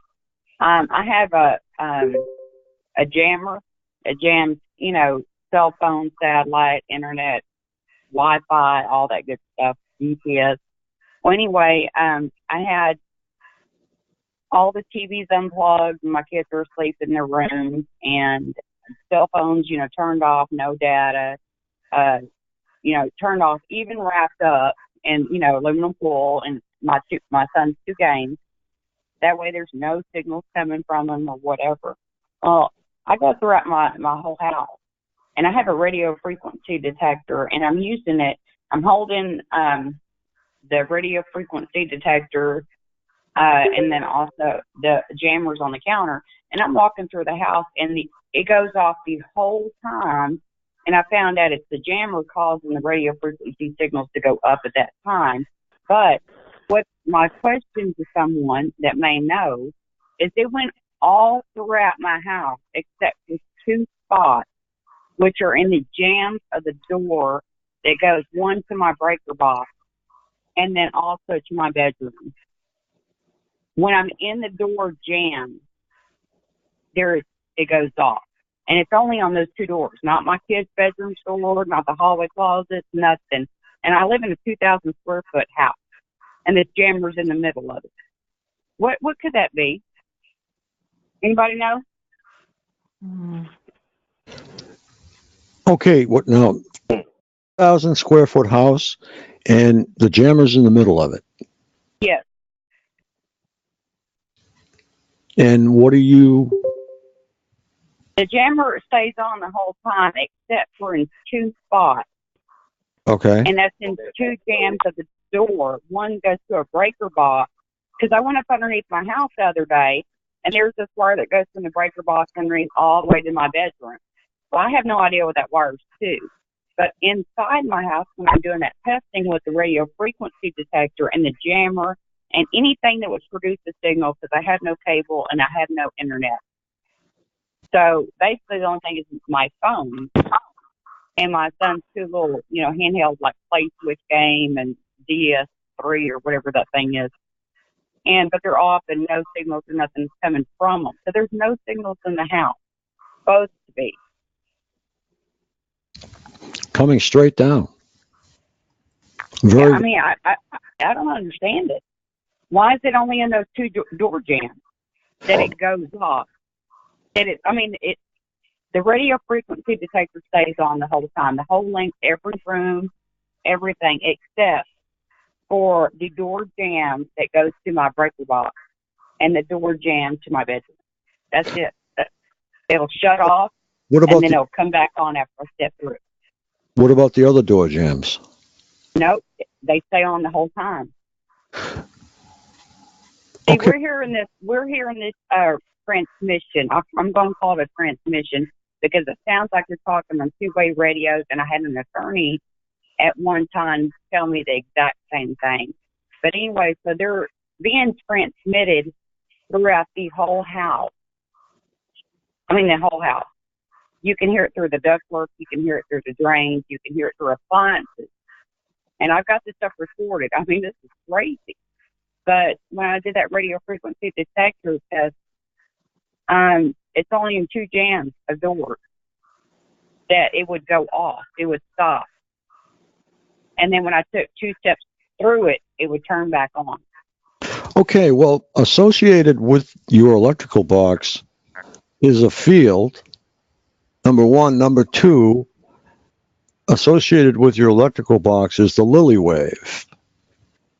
So the Lily Wave is actually used by the power companies to communicate with each other. So that is another area that I first got into when this whole thing started, and that is the Lily Wave. I'm thinking maybe they have other ways of getting at you, but with the power off for over 24 hours, there was no diminishing. The V2K was still there. I can't remember what got attacked or not, but the V2K was still present. Yeah, my kids can hear them, like I said, and they say some very terrible things to my kids. Yeah. It's horrible. And but anyway, so I have all that kind of testing. I have bionic ears. I have the setup over here. It's impressive, but I can't find out where. And besides tearing the walls out, I mean, I don't know where they would have. I know that they have motion sensors somewhere in this house, cameras that does facial recognition, and they're infrared cameras I somewhere in don't. this house. I don't think they're in your house. I have them on. And the reason I say that is because on one of my computers, they Yeah. had put those that on this stuff that I have documented on SD cards and camcorder, but they had put it where it shows it shows infrared, it says facial recognition, it says motion sense, and it's tied into my phone, which is tied into my TV, which I never done any of this, by the way, which I have documented. But yeah, they have it all set up. You're trying to use my equipment and like my Cobra home security systems and stuff like that. They've changed administrative passwords and everything on me where they can get video footage within my house. They've been in my house. These people of mine, they're actual real, and they are on my property at night. They've been seen and spotted by people. And well, I'm not going to say that part, but anyway, they had been seen at my edge of my house, touching my bedroom wall on the outside, and then ran into the pasture next door. Visual scene, yes. These people talk about shooting me through the house, my kids taken away, everything. And this is the evidence that I have that I want to get you down here to get. Put it that way. All right, because it's very hard, very risky for a perp to come on your premises because of the advanced. They've already botched my grand jury case. They've already threw away all my evidence. They lied to me about my grand jury. They have, so that was screwed up. It was a no bill when it should have been a bill. And then they lied to me about it. It happens all the time. Yeah, it happens all the time. But it's the sheriff. But the people I have, I know mine. I have proof of mine. I even have the attorney general sending them letters saying, you better turn over the evidence to her. I mean, I have big name people. It could take down many different counties, put it that way, what I got right now. And they know it. Send me a file that I can follow or build. I cannot send you anything. They have access to all my accounts. I don't have even internet on my phone. Well, I'd go to. So you guys don't have nothing to do on your jobs, huh? Huh? No, I'm sorry. I was talking to a perp. Oh. And that's the reason I try and call you, and they even keep me from that. A while ago, I hung up from this conference call because they have blocked a friend's phone from even accepting me and my daughter's phone call. It is something. And I have it. I mean, I have that on audio. They enter TI's homes all the time. Please don't interrupt. So no, I know it happens. Like everybody else talks. Please don't interrupt. Thank you. She is speaking. I know it happens. I'm not a special case at all by any means. This happens to all of y'all. I understand that. I totally do. I'm just saying that what I'm doing and the evidence that I've collected here at my house that is so valuable that they are spending 24 hours a day, 7 days a week to try to find an opportunity to come physically onto my property because they know how much damage my evidence could do to their professional career, families, and all this. I mean, some of these people might be going to get motors still. And this ain't no joke. You know, they already know, like I said, the threats they said, a lot of them have happened, and I have documentation, proof of, and stuff that I've tested that I can tell other people to help them, I'm wanting to do. So I'm not a special case. I'm just saying stuff like just that testing. Get a radio frequency detector and go through your house and your car and set it on just vibrate mode, and just put it in your pocket, you know, and walk around your vehicle. You'll be able to find out a lot of stuff, and in your house and all kinds of stuff. Anything I have, equipment that I can let somebody borrow, like the radiation detector. I mean, it's extreme amount. Extreme. But I'm not anticipating saying that I got it. Add something to that. So the thing is, you're saying all your devices and stuff are hacked. Those apps are also hackable. So those readings could be spiking at moments when they just want you to think they're being spiked. You know what I mean? They're not apps. These are physical devices. I don't have them on my phone or computer. These are handheld devices. Oh, all right. Yeah. I thought you said it was on your phone. Sorry. Oh, no, my phone physically is hacked. It's cloned is what it is, my phone. And I can prove, there's three phones on my phone. I got proof of. I got picture proof of. Are you getting, okay, what does your bill say? Does your bill say all the calls you've made? Are there additional calls? They refuse to send me my bill. I pay for paper statement itemized, and they refuse. I have to physically go in there every month to get a printout because they refuse to give it to me. Law enforcement refuse. Yeah. Law enforcement? And then there's like 10,000 phone calls we never make, me or my daughter. All right. Well, it's time to dump that phone altogether. Sounds like. Yeah, I have 9 different phones I've been through, about 6 different computers. It's crazy. So, like I said, they're watching me pretty hard because of, like I said, I'm nobody. Okay. I'm not a big name. I don't have, a lot of different high power contacts or anything else. Like, I'm nobody. I'm a single mom with 2 kids, and they think it's an easy target, and they enjoy watching my kids take baths and all kinds of other stuff that I have documentation proof of, and they're sick. And I can't wait till I expose. That's all I'm going to say. What kind of phone do you have? It's a Samsung J7 Refine, and it shows when you go. I already have people the IP addresses that have access to my account on my phone. Law enforcement, of course, won't investigate. Same thing with stuff on the, any of the computers. My friends' computers have been hacked into, their phones, their cables, their house. It's family, friends. I mean, anybody that's on that was on my contact list. I don't have a contact list no more, but on paper, they would, they follow my friends, they follow my family. We got pictures and documentation, and they'll wait right behind you.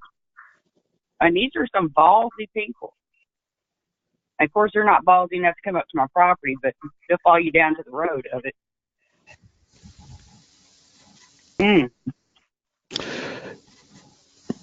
Yeah, it sounds like you've got quite a situation there. If Rinse is on, would anybody like to listen to that? And what time did it start? 7 Pacific. Okay. So when do they stop, or is it just ongoing?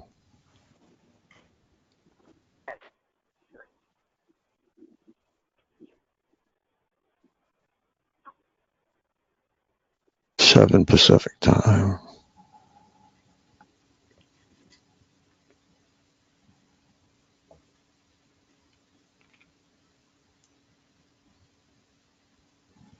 Okay, I was just curious as to, would anybody like to hear, no, I guess they wouldn't.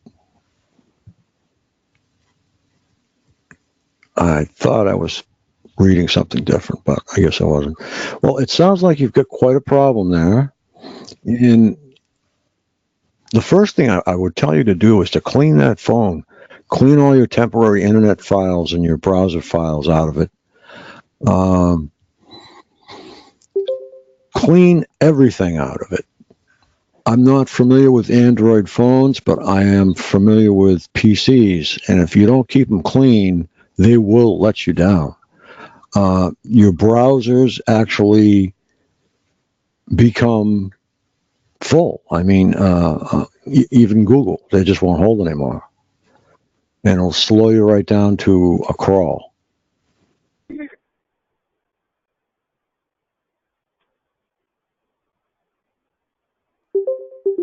Hey, let me see who we got here. Kim, you wanna just sort of like take the floor, or just just watch? I'm just gonna grab a coffee, okay? Okay, sure. Thank you so much. You're welcome. Be right back. Hi, it's Ann from St. Louis, Missouri. I just wanted to say I feel like my worthless family are a lot of what's going on here. Gosh, Yeah. that's terrible, what you're going through, Shannon, all of us. And I mean, me being completely blind, I mean, some of the stuff that they do, like the color sensitization, that's not going to work on me. However, there's other things they can do where I'm really at a disadvantage. So, but since I've been coming to these conferences almost 2 months now, I've been able to deal with it so much better. I think I'm surprised at how long I've been able to deal with it without. Because, I mean, if anybody would hear the garbage that goes on behind this wall, anybody else would take a hacksaw and start whacking. Especially the bullshit that they started last weekend. Let me tell you. Whatever they're using, they had that thing cranked up full Monty. It was like a blitzkrieg. They wouldn't let up.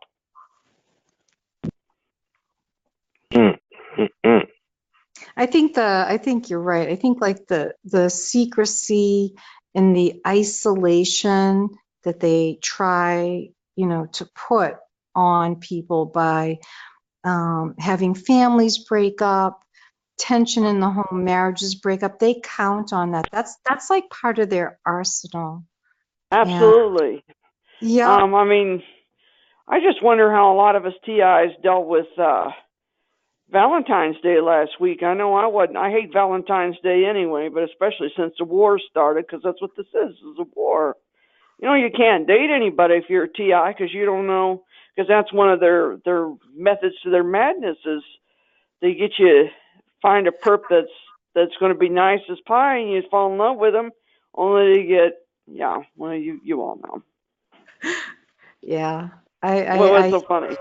No, I'm in the same boat. I've been single for about 8, going on 9 years. Long story short, pertaining to what you just said. Yeah, I don't feel comfortable dating with all this war going on. And I mean, since I first discovered it, I wish I had Frank's conference number years and years and years ago. What helped me a lot was using this application called, what is it? Been Verified. And I looked up a bunch of people that I figured this is my thing with my sorry family, is a lot of them have computer backgrounds, some of them more than others, and all of them are control freaks, and we have very, very bad family dynamics. So you put all that together and you've got a real big problem. So.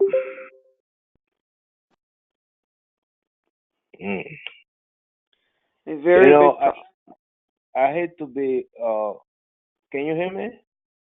You sound fine, yeah.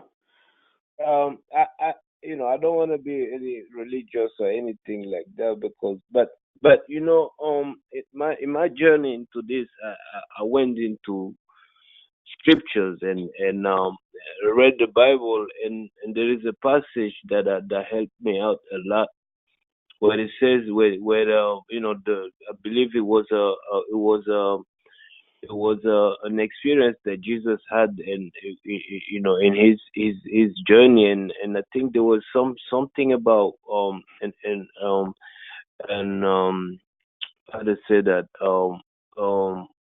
there was something that happened, and the people told him something about his family, and he made a point about basically that in truth there is only man and there is only man and God, basically, meaning yes, your family is there, but they God comes first.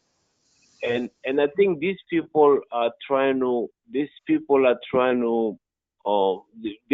acting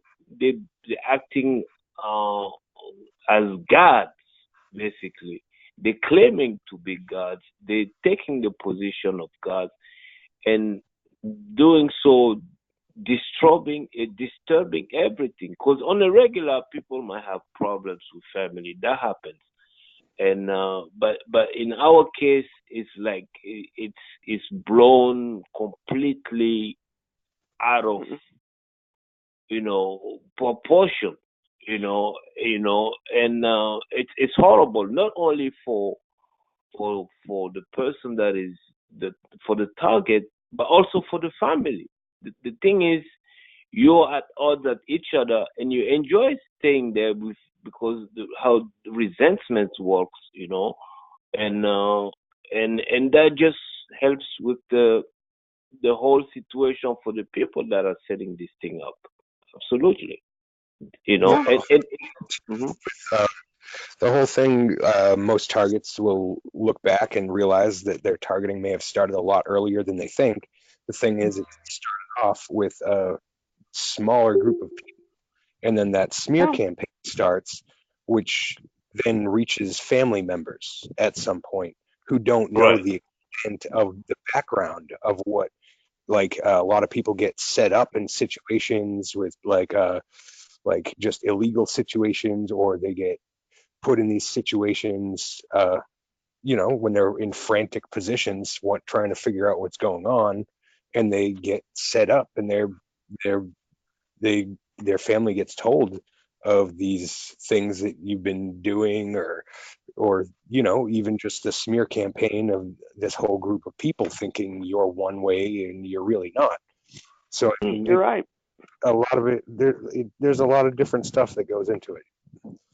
Right. And also, if you go to the Targeted Massachusetts page, there on like a web browser, there's an audio clip that plays. It's a pretty long clip, but it goes pretty heavily into stuff like that, like stuff with your neighbors and stuff like that. Just like a lot of psyop kind of explanation. Like, you think things are one way, but they may not be what it seems. You know what I mean? It's just you've been conditioned in a manner to think such. Absolutely. There's a lot of back and forth in it where we're not supposed to know exactly what's going on, because if we did, we'd be able to pinpoint it, and explain ourselves or something. Right. Well, what's interesting? Go ahead. Go on. You were going to say something? No, go ahead. Go ahead. Oh, all right. Well, I tell you, it seemed like it was right after I moved out on my own. And here's the thing about my family. I only get the Reader's Digest version or less of what's really and truly going on in the family. Somehow they got involved with this church, and they didn't happen to let the family know, hey, we have live snakes here. And so for a long time, they were electronically harassed, because when you'd call my phone number, they'd say, due to harassment, we are screening our calls. I don't know what all went happen at this church that had the snakes there, live serpents, and they didn't tell I don't know how my family even found this place. I was living on my own in my own apartment doing my own thing. I just knew about it kind of from a distance. So I'm even wondering if it might be those people, or my family kind of went back to those people. I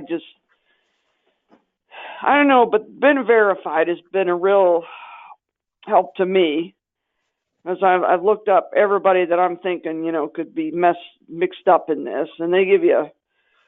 I mean, it's well worth the $15 a month, and you can actually get a court runner to go up and pull records. I'm sure there's a better way to find actual court records in PDF form or some other way on the internet, but I don't know how to do that because I'm late to the party with technology because of my blindness. That's not what's really holding it up. It was just the stuff that a blind person would need to access information is very, very expensive. So that's what I'd love to find, is other people that are also blind or disabled in some kind of way that are TIs and going through this. I wonder 'Cause, if you could Google that, if that would be like a YouTube. Maybe there are some YouTubers out yeah, there. it could be. And I know You some know, people are just so scared. And I hate to tell you, there's a lot of blind people that are still living at home with their parents, and they keep them sheltered. I refuse to be sheltered like that, and that's why my family gets their panties in a wad. mm, And I didn't tell beautiful. them I was moving to Missouri. I just left. I didn't even think about Indiana. That's the other thing I can't get figured out, probably because I can't see it, is if it's the Freemasons that's bothering me. What's that? I am disabled. Okay. Way before all this, I had muscular dystrophy and a few other disabilities, but I'm not blind, not yet. Right. But I'm trying to figure out if it's the Freemasons, because I see these different groups, the Freemasons, some of the other groups, and it's like, which one is coming after me? You know. One thing for sure is as this movement it grows, we will be able to better organize, because for sure the resonance, there's this thing, the identification process that happens when we open to one another. We will kind of like help sort things out by affinity. Like, let's say, just she says she's a blind person.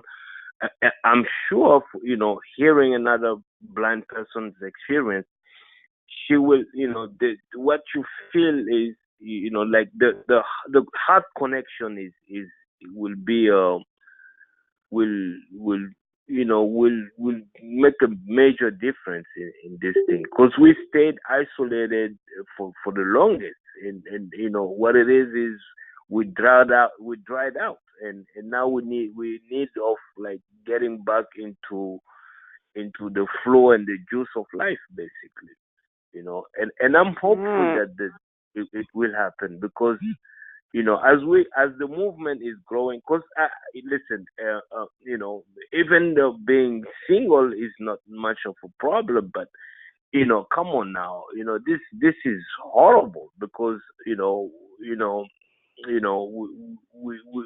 are beings. We are meant to have a romantic life, a sexual life, and Yes. everything comes with it, and but this thing, and honestly, I think this movement here, again, I just came across the TI community a month ago, so, and I understand it's been at work for the longest, but I'm sure that it's refining, it's gonna get better if we don't allow too much if we keep it in perspective. Perspective is key here. Yes. Because TIs are human being after all. Even though we're victim of this thing, we're not angels either. So we're gonna have to like keep perspective, and that will help each and every one of us, I believe. And Yep. I was talking to somebody not about TI stuff, but about how a lot of apartment complexes, they have to abide by the fair housing law. But with this electronic harassment garbage, well, they can use that to force somebody out. And that's how I was forced out of an apartment I had been living in for 12 years. It was the Section 8. And, it was for elderly and handicapped people. And then all of a sudden, when they changed hands as far as management, that's when it all went to hell.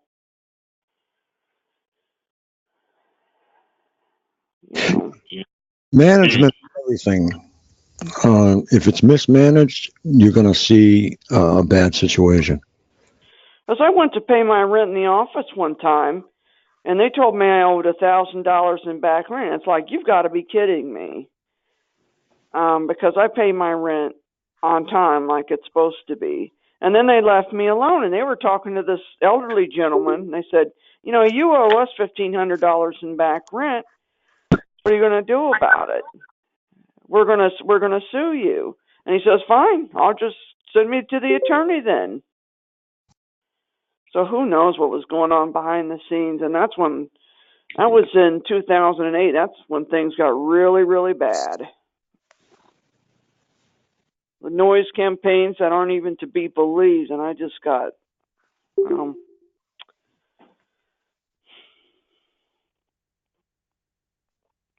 I remember when I first started researching the targeted individuals, thing that's going on with all of us in November. One of the first videos I came across was Brian too. And I mean, in tandem with other ones, but I remember listening to him and thinking, wow, he's got a good point. And I practiced it a little bit and it does help me. And I'm just going to really paraphrase what he said. To ignore, delete. I get harassed a lot outside with a lot of street theater. And a couple of times over the past month, for the first time in, I don't know, years, I literally didn't really have my head down, but I was really focused on where I was going. I didn't pay attention to anything.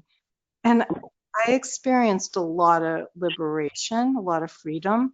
I'm sure things were going on around me, but I just ignored it. And I literally crossed the street probably 100 times because I could see, people ahead of me that were potentially, going to cut in front of me or bump into me, or do something. And I had, again, my head wasn't down, but I just was really focused, and I crossed the street when I felt that was going to happen. And my walks, when I'm able to do that, I'm not always able to do that. Sometimes I'm triggered and, I'm kind of I'm in it, but that I have found has been helpful to ignore what's going on, not denial, but ignore. And I know, if being with the handicap, being blind, that probably, I know obviously that wouldn't pertain to you, but still, focusing, when things are happening, maybe if you can focus on, you're doing your life, you're busy, you have to do something, you're doing your task, you're talking to your girlfriend, you're paying a bill, put on some music.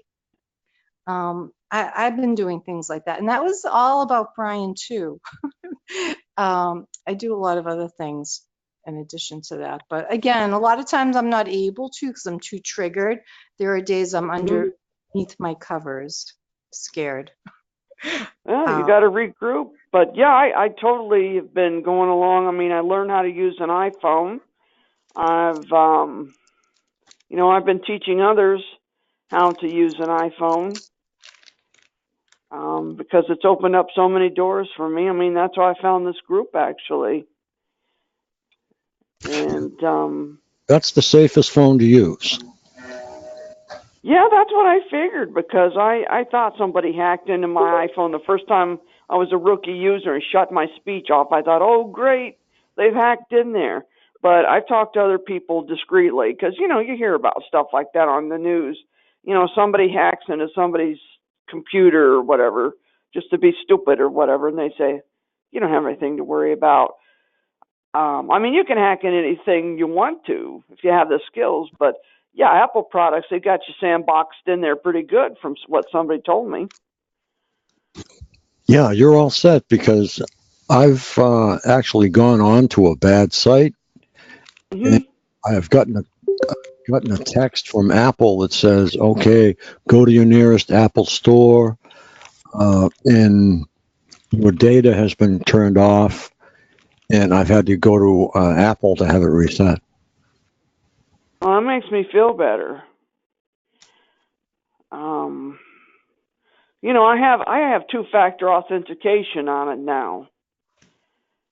So, And if can you, get through that. yeah, oh yeah, like I said, they can get through anything if they've got the skills, but Yeah. it's going to be harder. They Right. did my Apple phone. I had to get rid of that. My daughter's Apple phone. Android. Like I said, I have like 9 different phones. And it's the same people, because you can hear them in the background in the audio of the phone calls that I have recorded, and you can hear them in the background saying exactly who I'm talking to and what I'm doing, and it's the exact same voices of people. So, Frank, yeah, that's my person is the same people. I hate to be the party pooper here, but the technology that these people, I mean the people that are doing this have is forget Apple. You know what we have, what's to like the general public is like God knows how late we are with I mean, you know, as far as, you know, like wow, let me rephrase this. You know, as technology, they have that. You know, the people that are doing this thing to us, and they like top, you know, unbelievable stuff. So I'm not sure that we can, as far as technology goes, man, they running the show here, you know. But again, you know, hey, you can always jam how they call it, a big freaking sophisticated engine with a grain of sand, you know. That can happen too. So just throwing my 5 cents into this. Oh, you're right. I mean, as a matter of fact, there's been blind people that were put in prison, believe it or not, for hacking, because they were really high tech savvy, which I'm not. So it was considered a white collar crime. So there was somebody else that was incarcerated that was completely blind because he was bothering single women on the phone. So that's electronic harassment. They caught up to him, and he's doing time now. And especially with this 5G thing coming out in full force this year, that's gonna infiltrate even further. So what does 5G do? Does it make it more accessible for them to get into your stuff, or does it? I'm not up on that. Yeah, I'm not really either, but from what I hear, they can use it as a weapon almost, as well as infiltrating, crowd control, you know, easier access to your phone and or laptop or device, or, you know, whatever you're using. As I try to learn as much as I can. I mean, that's as they say, forewarned is forearmed. Right.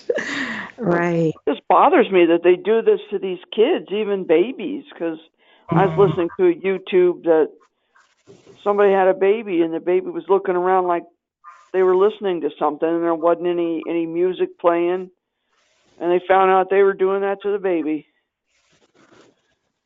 The V2K thing. It's like, oh my God, what's wrong with this world? That's what they want to do. They want to start out with all of the children hooked into this. And they don't like us because we know a lot of things. Yeah. No, Frank, excuse me. You know what I think, really? They don't like us because we don't know a lot of things. Oh. It's the other way around. Just your life experience and your knowledge of history is very, very important. And I don't know if you've noticed it, but they change little bits of history already. Like they've changed a couple of Christmas songs that you grew up to. And they've changed the lyrics. I mean, they've changed a lot of things. That's a tiny example. But if they can change that, they can change. So they don't want around know the history. Yeah. So true. Yeah. But I gotta say, man, this Brian too, he's on point, man. I like his stuff, man. He got his approximations, I call it, are really, to be honest, I feel like he's like really, he knows what he's talking about, you know. And so much so that I'm even thinking that, wow, this guy knows too much, man. You know, it's scary sometimes because you want to trust in what you hear, but after being through what we've been through, man, at least, I mean, I can speak for myself, you know. Hey, you know, you just gotta like just take things with the way they come, you know. Because these people, they definitely know what they're doing, even though deep down, I'm not sure that they do. As far as where will this thing lead us as a whole? What's gonna be the end of this? They want to get rid of us so they can fix the wall according to their own ways or whatever. Isn't there a God out there somewhere? You know, that is more powerful than them, basically. We're learning every day, and knowledge is power. So you put unity together with knowledge, and you get power. And that's what we need to have. We need to have tons of it. And we're getting it because every day that goes by, more TIs come out. And they're seeing and learning what is happening to them and what has been happening to them from us. And that's why a lot of people will say, oh, we've seen that video before, or we've talked this through before. But you have to understand that every time you sit on this show, there are new people here. So that's why we repeat things. So if you have something you want to speak about that you've already spoken of, months ago, feel free to bring it up because people will learn from it because we have many new people.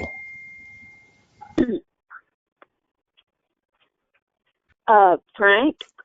Yes. Yeah, let me ask you. Can we do about products have chemicals in them that are causing us to... The chemicals that are causing it? Is that what you said? Titanium dioxide. Okay, what we have to do is get a general idea of exactly what is going on. And right now, we know we are being singled out by a portion of society, which is the government, we'll say, just to use an example because I stay in the middle. And this government, will say, wants to take out a third of or 2/3 of the population by the year 2025. So this might be one of their avenues to do it. I don't know. But, wow. Wow. I think I just I put that in the latest newsletter. It's the source on that is debatable. I'm not too sure of the source. Dr. Horton used it, and I've used it probably 2 years ago, and the numbers actually haven't changed. So it would seem to me that over the period of years, the numbers would change, but they haven't. They haven't been updated. They haven't been even moved. So I'll have to say that is a frozen in time survey that we really can't do. But I want to throw something by you. Oh, And this is going to blow your mind a little bit, but it's something that you should think about. Okay, picture 7.5 billion people and count, taking a breath in and then exhaling. How much oxygen do you think was just used? A ton. And you have a car, an automobile, we'll say, that takes in 750 cubic feet per minute of air. And it comes out a lot of carbon dioxide. In fact, they don't even give you the number, how much carbon dioxide there is. They say it's not available. And then we have people all over the world cutting down trees at will. Someday you won't be able to cut down that big tree in your backyard, just shading your house. But now we have 1,000 acres a day of rainforest still being taken down. So this rainforest is produced drugs in the past. It's produced tons of oxygen. Yet people still cut down all trees. So all I'm going to say is think about oxygen, because these green plants, green trees produce it. And the content is going down. I just saw a survey on it. So think about it. That's another reason why to cut the population. Let's see.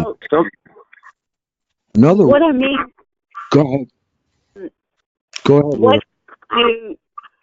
what can we do about products that have chemicals like titanium dioxide is causing us, to get this sick? It's causing the microwave to latch on to us. Isn't there a way that we can sue the company, the government, somebody? Well, this is what I will tell you about microwaves. The safe distance away from microwaves while they're running, 3 to 5 meters. Okay, so you're not even supposed to be standing anywhere near your microwave while it's running. In Europe, if they have a microwave, they push the button and run away.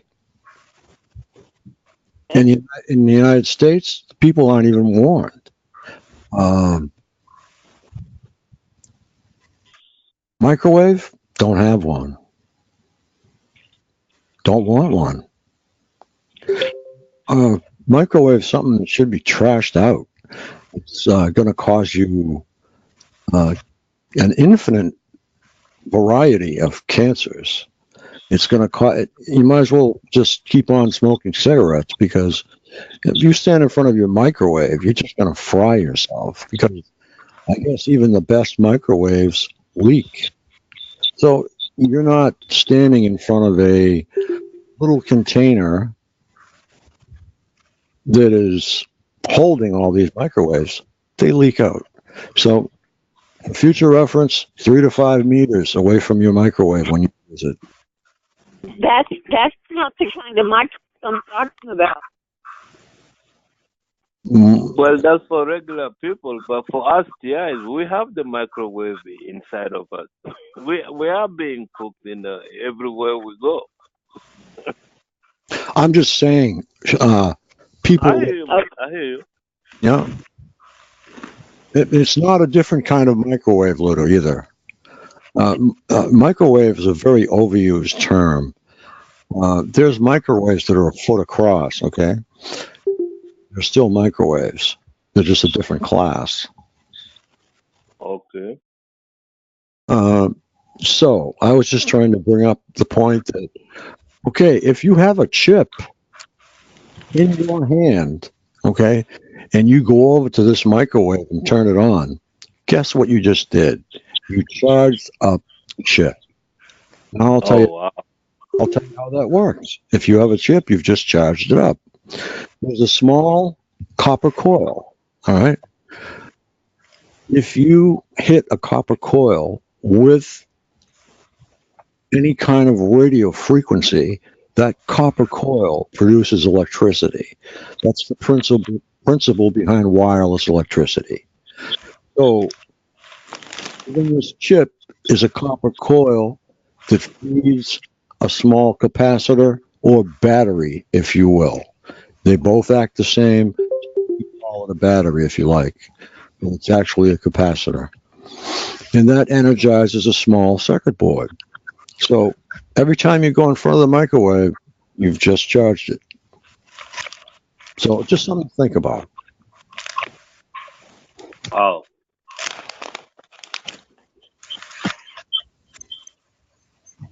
And as far as the 5G, I think I brought it up last week. We had a gentleman in Australia who actually installed the new 5G equipment for a living. And he started to read the statistics on what he had just installed. And he had a friend that had an Army tank. And he took down $6 million worth of 5G equipment with that Army tank. You know, and he went to jail. Wow. That's great. For 120 days, but, you know, I think he's out now, and he plans on doing the same thing again. Huh. I asked my phone company if I had to have 5G when it came out. Like I said, do I have an option? Can I keep my 4G? And he said no. They probably don't know the answer to the question. I mean, is your phone going to automatically upgrade? Is it automatically going to accept the 5G? Well, California, you people that live out in CA, you have to tell us what's going on because that's where it's been rolled out. And I actually saw an ad for the first 5G capable phone, and there's actually proximity sensors on it to make sure it reduces giving off radiation the closer it is to you. So there's specific proximity sensors to specifically reduce radiation being given off from the phone. That's kind of crazy. okay, what I will say is this. The 5G, when it rolls out, you'll know it because the towers are shorter, a lot closer together, because the millimeter wave does not travel very far. It needs to be boosted. So they had a whole fire company had to move in California because of 5G. Now, they say the health risks are phenomenal, and they say 5G is not really 5G. It's actually like 90 times that. Mm. You can do the research on it. Just Google it. There are videos, hundreds of them already. And they've just said that they have not proven, like Verizon, that it is not bad for you. They haven't proven that it's good for you either. So they're standing in the middle somewhere saying, boy, we should have told these people that these cell phones were dangerous years ago. But, you know, I put my phone down and I put it on speaker, and I won't put it near my head. Am I helping myself? Probably not. But for now, I think I am. But I'd like to eliminate cell phones from my life and go back to a landline. And that way there would be no 5G. Well, they're going to be going off fiber optic cable with all the phone lines. All the new phone lines are going to fiber optic cable, which has, Wi-Fi in it. Okay. Yes, unfair, man. Okay, let's go back to old Ma Bell. Okay, Verizon has Vios. Okay, the Vios probably comes with a phone now. This is what I'm guessing. I've never had Vios. But if you get old cable, you can eliminate your 5G Wi-Fi just by buying a router, eliminating the Wi-Fi from your home and going back to old network interface cables. I mean, you're not going to get your phone on there, but most people have data on their phone, whether it's unlimited or 5 gigs or 10 gigs. Most people do. So that would get 5G out of your household.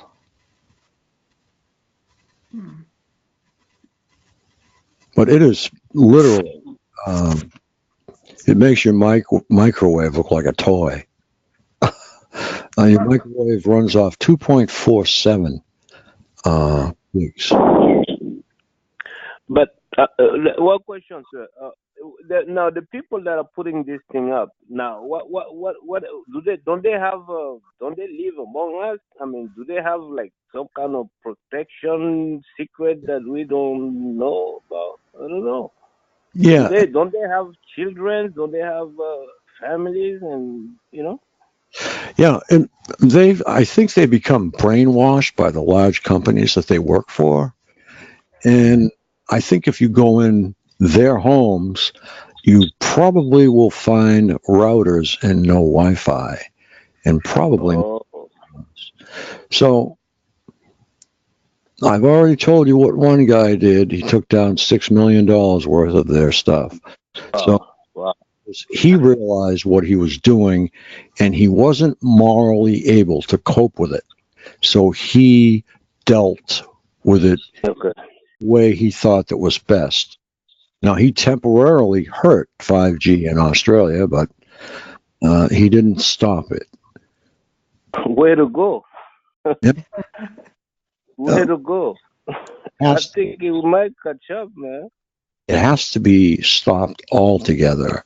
I mean, there's such a thing as, okay, why do we need it any faster than it is? I remember dial-up. Okay, dial-up. Okay, so what? It took you hours to download a song. But, you really need things as fast as they are. I can see big business having needs like this. And unfortunately, people like moderators need some kick butt speed to like do videos and stuff. But there you go. That's the thing, Frank. Because these things, they come in a package, so yeah. they get us to move to a different, higher level where our needs are different. Yes. Even though they are as horrible as they ever, and then we up there, then somehow we can't go back to where we were before. I don't know.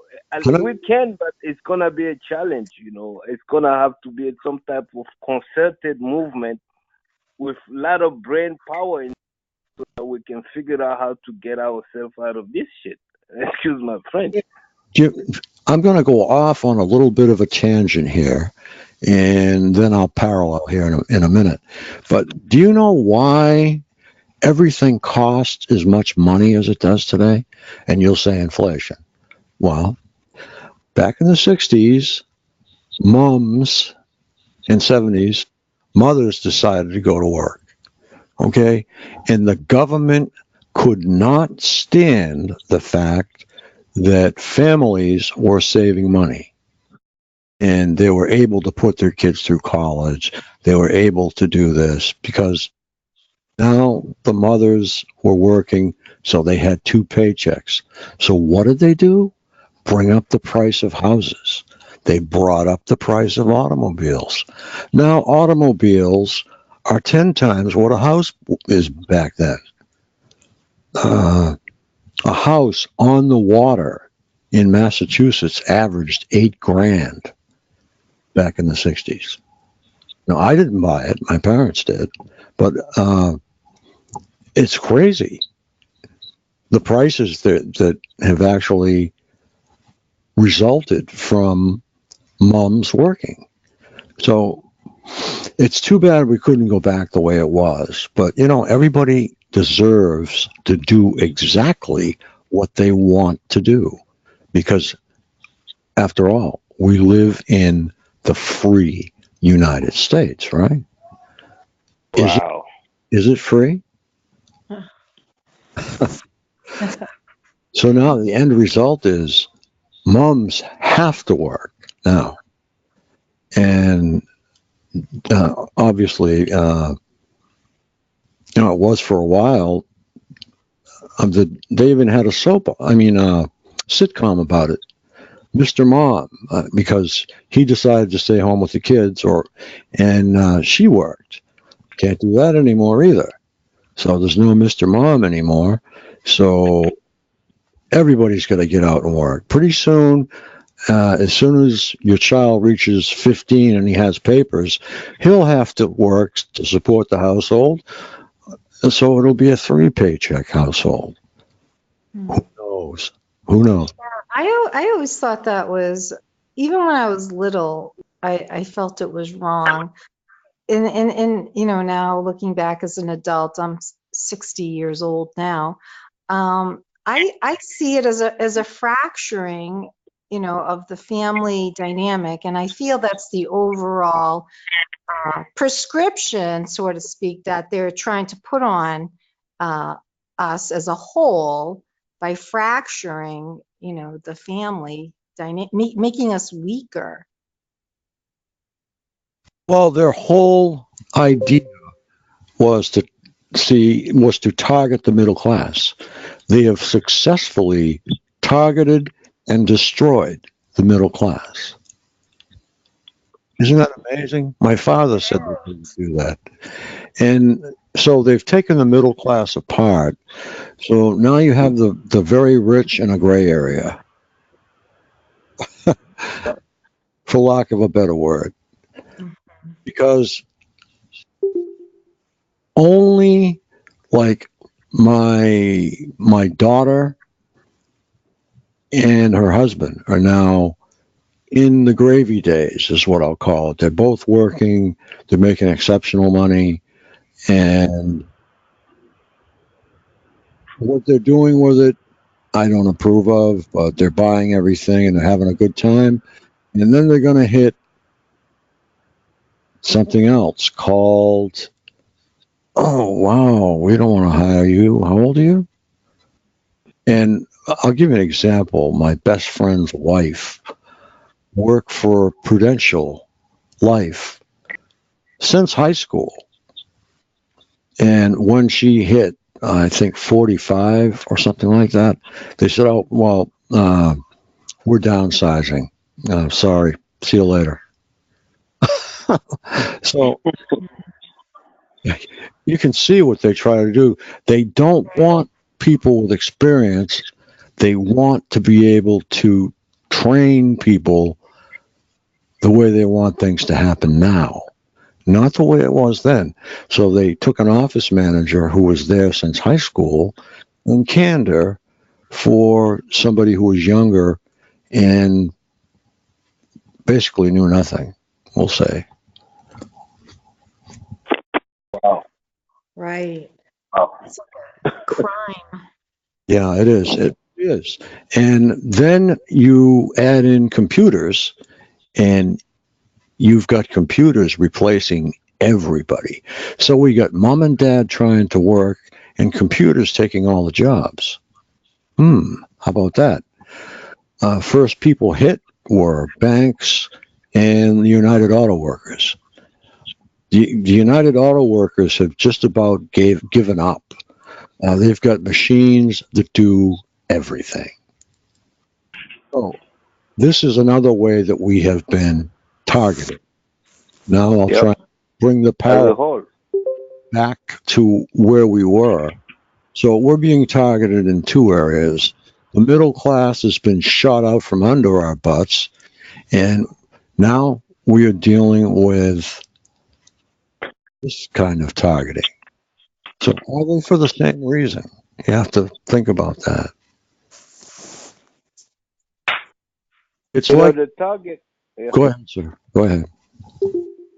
No, I mean, I was just thinking, you know, because what the parallel you just made here, you know, okay, now this the reality here, and now if you look at it as a whole, and now you know, America, the idea of America in the world as a whole, you know, as being, well, basically the leader and showing the way. So you know what you say is very relevant, but the thing is it's not only here in America. It's happening all over. You know, and it expresses itself different ways.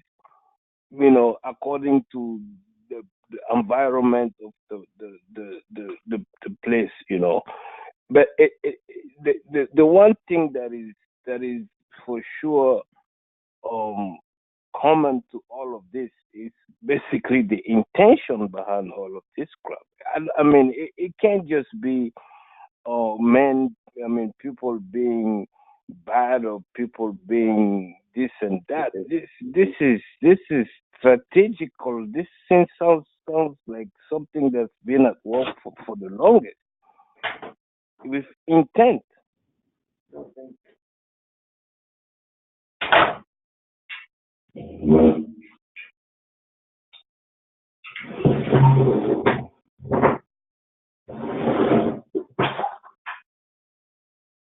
Okay, who's moving?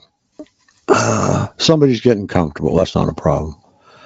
Caller 60, you're welcome to get comfortable. And I think they are settled in now.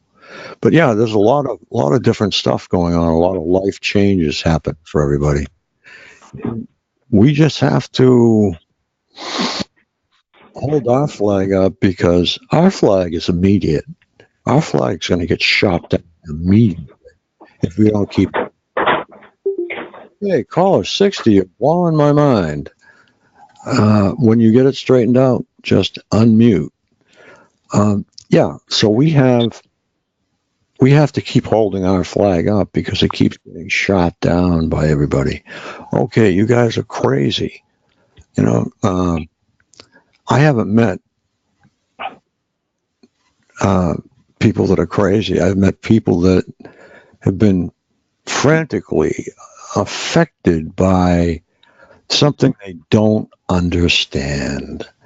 And just to go back to this, Mr. Lighthouse says that 5% of the people doing the targeting know what is going on.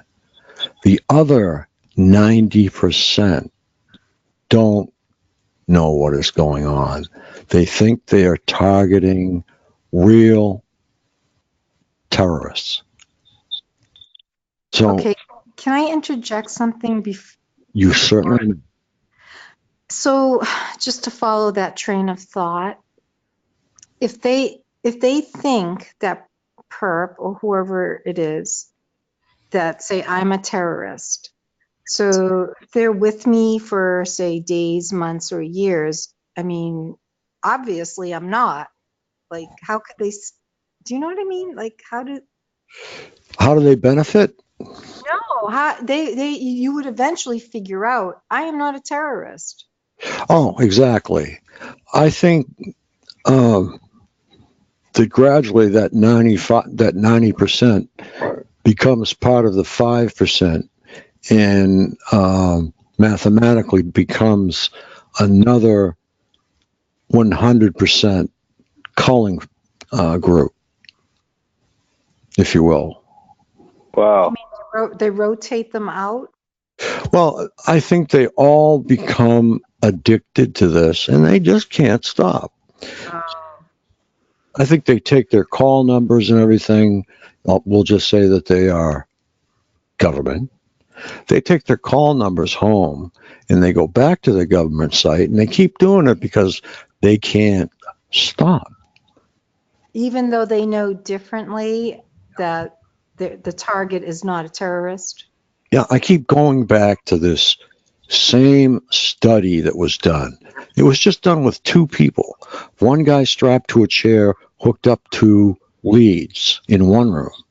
Now, there was a window there between two rooms, okay? And this guy was with a button that was in the other room. And he was told that every time that he pushed the button, it would shock the man in the next room.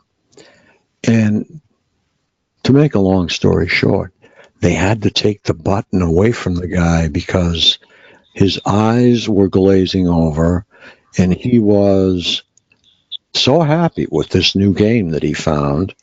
They had to take the button away from him. So that's pretty much it. So there's a level of sadism within that. Yes. I mean, you can almost rationalize if someone thinks you're a terrorist, they might want to go after you. But once they find out that you're not, and they keep doing it with satisfaction, right? So they're, I guess, is sadism a level of psychopathic behavior? I would say they equate on a level, because it's certainly relative, because this is something a satanic person would do. That's why a lot of things are related to Satan. They say a lot of satanic groups. Well, can you see why now? Yep. It's not hard to figure out. There's a lot of Satanism. There's so much bottled up hate in this world that, okay, this guy's angry because he didn't get to be president of this corporation and his friend did. So he goes home with his little box and dials the guy in and starts burning him up. Somebody else is 4'2". They didn't make it up to the height scale. They forgot they could go to Japan and get it done. So they're shit about being short. So they get their little box and burn up all the tall people. So it's all about human nature, and it's all about population reduction. It's about so many things. But something that the government was using got into the private sector and then into the personal sector. And it's really sad. It's sad that people have thrown their lives away hurting others. It really is. Frank, I would like to say this here. It's funny how, again, I don't want to be religious or anything like that, but it's funny how Adam is the one that's being blamed for having, what they call it, the first sin, and I think we people lose sight of the fact that the Satan, the devil, Lucifer, whatever, was the one that first disobeyed God's order to bow down to Adam, because every other creature that obeyed God's order, and Satan is the one that disobeyed God. Now, and his claim, according to Scripture, is because he was made out of this and that's supposed to be better material than man was made out of. So there's no way for him to. Okay, now, long story short, I think we lost sight of that truth, and it might be what's catching up to us. I don't know. Just speculating. Well, we've lost sight of so many things, it's not funny. We came to this country because of taxation without representation. That's one of the main reasons why we came to the New World and formed the 13 colonies and started as the United States. But we have now at least 100 more taxes of the same fashion that are even more ridiculous, like excise tax on automobiles. That was supposed to stop after World War II. Okay. I don't know. And it never did. Okay. No, it was. It was supposed to stop after World War II. It was a tax to help the war effort. Okay. So that's a tax on your car. It amounts to, oh God, I forget what, $15 or $16 on 1,000, something. Yeah. So that's ridiculous. That's even gone up. It was $10 on 1,000 for years, I think. So that's gone up. Why would that tax go up? That was a fixed tax that was handed down from the federal government. So it's actually a federal state implemented tax, but they still raise it. Isn't that against the law? So there's so many things, but this targeting, we have to stick together. We have to stay close. We have to know what's going on all the time. So we all have to research. And if you don't want to research, just pass off articles and that look interesting and send them our way, and we'll pick up the research from here. Now, I've found several giant rabbit holes in that MIT document that I mentioned that actually go back to Alan Frey's work. So those are rabbit holes that I'm going to be going down with a flashlight and a whole case of batteries. It's Wow. it'll be a while. But yeah, it's we're getting somewhere though. That's the important thing. More of us are getting together, more of us are talking, and more of us are coming here on a Monday night, which is very good also. And because we're learning, this is all about learning and sharing your experiences. You can share anything on here, anything you want. And nobody's going to laugh at you because we're all of one mind, like minds, separate like minds. I don't want to sound like a hive guy. And something else I'd like to just bring up. If you consider this hive mind that they're trying to create, and I know they have already put together a computer, I believe, to actually do this. But this hive mind, it will take away love, number one. It will take away hate.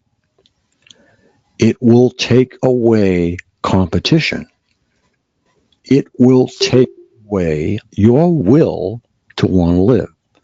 So you are going to be an ant if this goes down the way they want.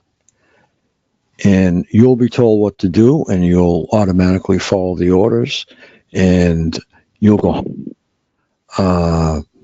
You'll have sex at appointed times so that you'll have 0.15 children, and life will carry on.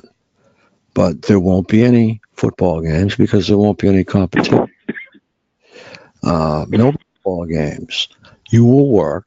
You'll do what you're told. You'll go home, and you'll still do what you're told, or whatever ants do. Or they do sleep. I don't know. But I'm rambling. It's time for somebody else to take over the floor while I drink my coffee, because it's now almost midnight, which means nothing. Just a number. I've seen a few movies that sound like exactly what you just said. Yeah, the hive mind, created by fools who want immortality. One of them is one of the Rockefellers. He's had about 9 hearts, I think. Or 6, was it 6? He's had 6 hearts put in, and he wants to live forever. So he has probably uploaded his mind, or all of what is Mr. Rockefeller, into this mind, so that it can be downloaded at some point later on into an android, we'll say. Just saying. Now, will he be the same person? Is his soul going to ride with him? I don't think so. I think he's going to be an accumulation of thoughts and knowledge, we'll say. No doubt. They're playing with fire, man. And the only problem with that is they have the money, they have the power, and if they get burned, no, we get burned first. Exactly.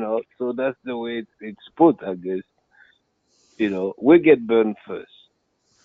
And I guess that's what's happening with us, TIs. They're using us for something, and we are feeling it. Well, I'm gonna say this. There's another aspect that everybody has dropped, and they say, well, they're through with that, and that's experimentation. Well, the government, we'll say, if it's the government is never through with experimentation. 2 beds of experimentation were the Korean War, and the next bed of experimentation was the Vietnam War, and so on. Now, they used the active denial system first in the war in Iraq against the Iraqis, and they simultaneously, the Royal Guard laid down their arms because they thought they were hearing the voice of Allah. So that ended that conflict. Now, from what I understand, this voice of God or active denial system is used from the satellites as well. Well, we'll see. I have to research that. That's another rabbit hole. So what we need is our own college of researchers, people that will research continually, day in, day out. I'm in. Sign me in. Okay. Well, I'm going to send out Alan Frey's work, and I'm going to send out optic letters, this presentation.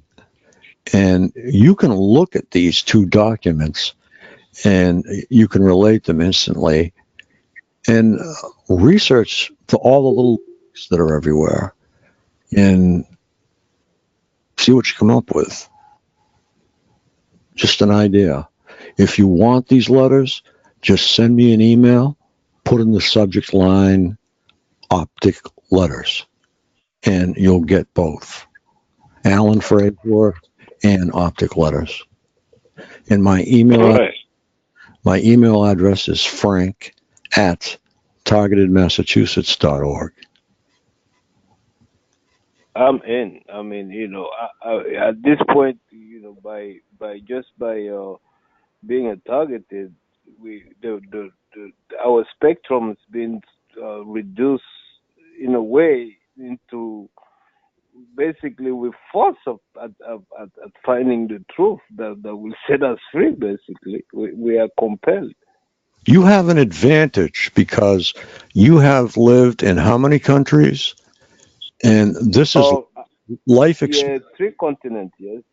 3 continents. So you have life experience that we do not have. So that may help you in the research. You may hold the key, but nobody does that but you. Yes.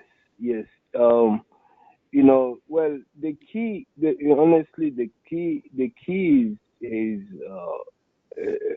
well, the way I'm looking at it, the key is always been there too. But the only thing, just like you said, we need to come together and basically put it together. Because I believe the key is there. The key is there already, also.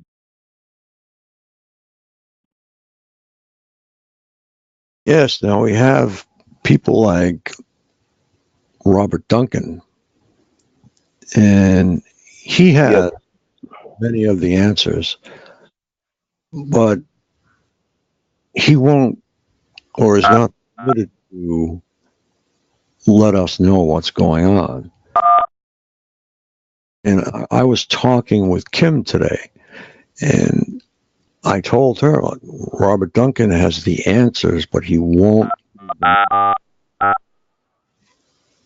Caller 19, you're hitting the button. It's very annoying. Thank you. So, where was I? Robert Duncan. Now, he is a very intelligent individual. He's a Harvard grad, and he has helped us. But let me tell you something. He's not helping us by coming out with $600 gadgets for sale on eBay that there is no guarantee that they'll work or not. There's no return, no refund.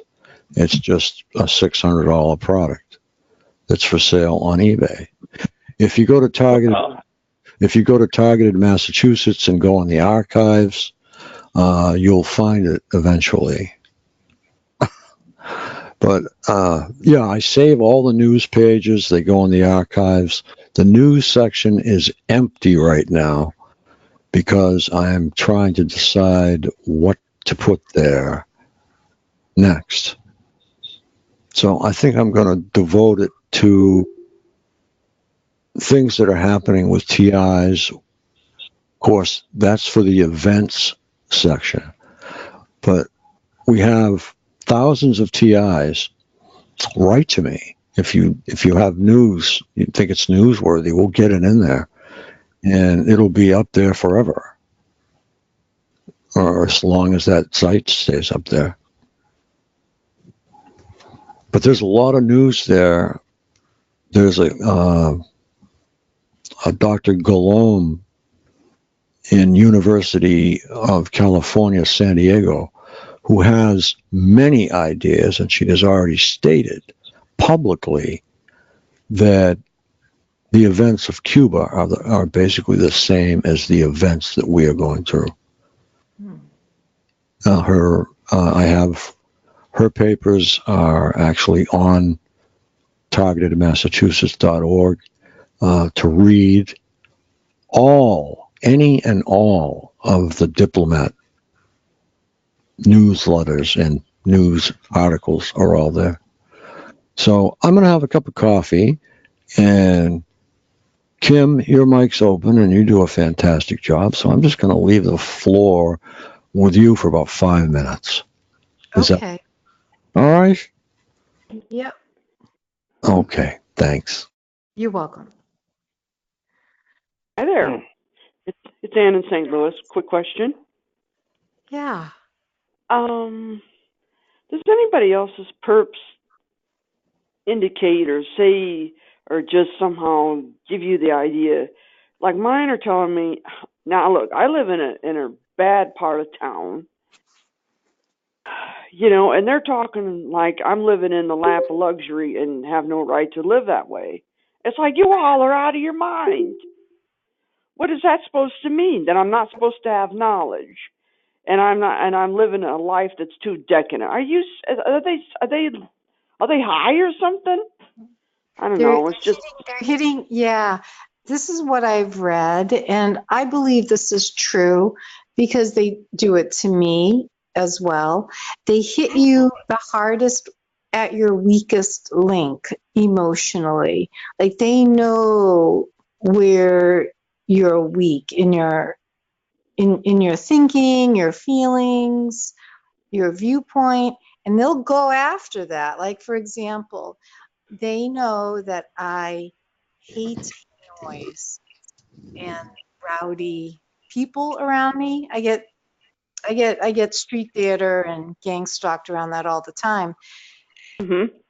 So, and I sometimes, I take things personally, like more so than, that is really comfortable for me. So they set up situations again and again and again and again where I can easily presume for the person or situation to be a personal attack against me, like taking it personally, when in fact it's not. So, but so I may have that issue, but they will go ahead and set up situations that will exaggerate that condition. So if they feel maybe you have an idea that you should be doing better or you should live, they'll go after you. No, they have this idea that I'm living a life of just sheer and just abject decadence. Yeah, And but that's not true. they're only doing that. They're only doing that because they must see inside of you that there's some doubt or there's something that you feel that you should be doing better, or not that you're not doing well or anything like that, but they'll go in there and because you're vulnerable around that particular area, and that's how they want to terrorize you. I don't know. But they're sitting back there with you can tell I went to Harvard and got a master's degree in technology. The whirligig, yeah, this is how I deal with it. It's humor. Yeah, you can tell I graduated summa cum laude from Harvard and got my master's in technology. Some gizmo, to pull all this kind of garbage around here. Oh yeah, the broken glass that's on the property, that's actually diamonds. Right. Yeah, Robin Leach is blowing up my inbox to come over here. Yeah. Real life of decadence, living in a bad part of town. Oh yeah, whatever, Yeah, they may, who knows exactly what they're doing, but if you looked inside yourself and looked at some of the things that, that just sort of don't sit right with you, they know that, and they'll use that against you. I don't feel like I'm living in a life of decadence at all. I'm putting up with all this. No, I know noise. that, but if they think you may feel bad about that or feel anywhere vulnerable around that, they want to get you where you're vulnerable, and all my weak spots they go after. And I'm starting lately to be a little getting some gumption up and saying to them, well, thank you so much for pointing out my weaknesses. I do need to learn how to deal with this better. But no, I think they do go and attack you where you're weakest. And I support you. You talk back to them, or tell them you're doing the best that you can, and it's none of their business. I try real hard to not say anything, but man, sometimes. Right. I mean, this is a full-time 24-hour-a-day job that I'm not getting paid for, folks. Well, Brian too, and I don't subscribe 100% to him. I listen to a lot of different people. I'm new, so I'm just wading in the waters to see, who's saying what, what's out there. Yeah. But Brian too, he's a big advocate of completely ignoring them, like completely, because he says that they want. They're banking on they're predicting you're going to react. Every time they do that to you, they're predicting you're going to react the same way. Well, since I got hold of this CD here, is anybody else a user of Dave Case's CD? I am. There you go. You got your cup of Joe? Oh, yeah, I got it. Yeah. I Oh, keep the coffee going. I got Mountain Dew over here. So, so that's why I was wondering if that's part of the Freemasons kind of mindset, because I don't know, because I'm hearing about and learning about the different groups, and I wonder, is that the Masons that are getting to me, or is that another group, or is that just a random bunch of morons? I don't know. you can't really label. What you have to do to positively identify them is put a uniform on all of them Mm-hmm. and call them the perps and put them into one category. It's not fair. I'm not saying the Masons are good or the Masons are bad. I'm in the middle. But what I'm going to say is it might not be fair to one either religious group or one cultural group to hang it all on them because you may not be correct. Yeah, because a lot of it's theater based, it's street theater. I mean, it could be whatever, but they'll act like they're some kind of religious whatever to make you think, that's them. And I mean that's part of depopulation is instigating wars. I mean, they're not they're trying to reinvent the wheel. Well, what scares me, it doesn't really scare me, but I am puzzled by one thing, and it's the same thing that puzzles all of us. Why? Yeah. So it has to be something major to want to take out an entire segment of the population. Well, they gripe about that I'm on public assistance and that I have an iPhone. Yeah, but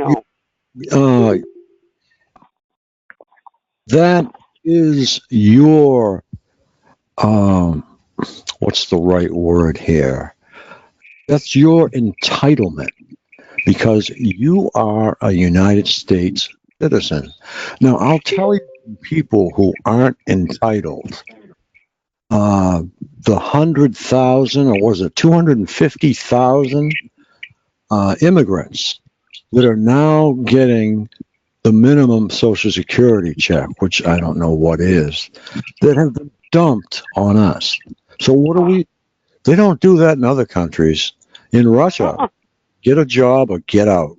Right. And we're the country that helps everyone.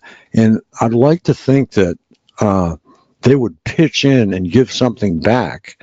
But how many Osama bin Ladens are in these 250,000 people? All it takes is one. And I'm not going to pick on one part of society, but all I know is this. They are brought up hating Americans. Right. So they are here hating Americans. They're trying to invoke their Sharia law on us.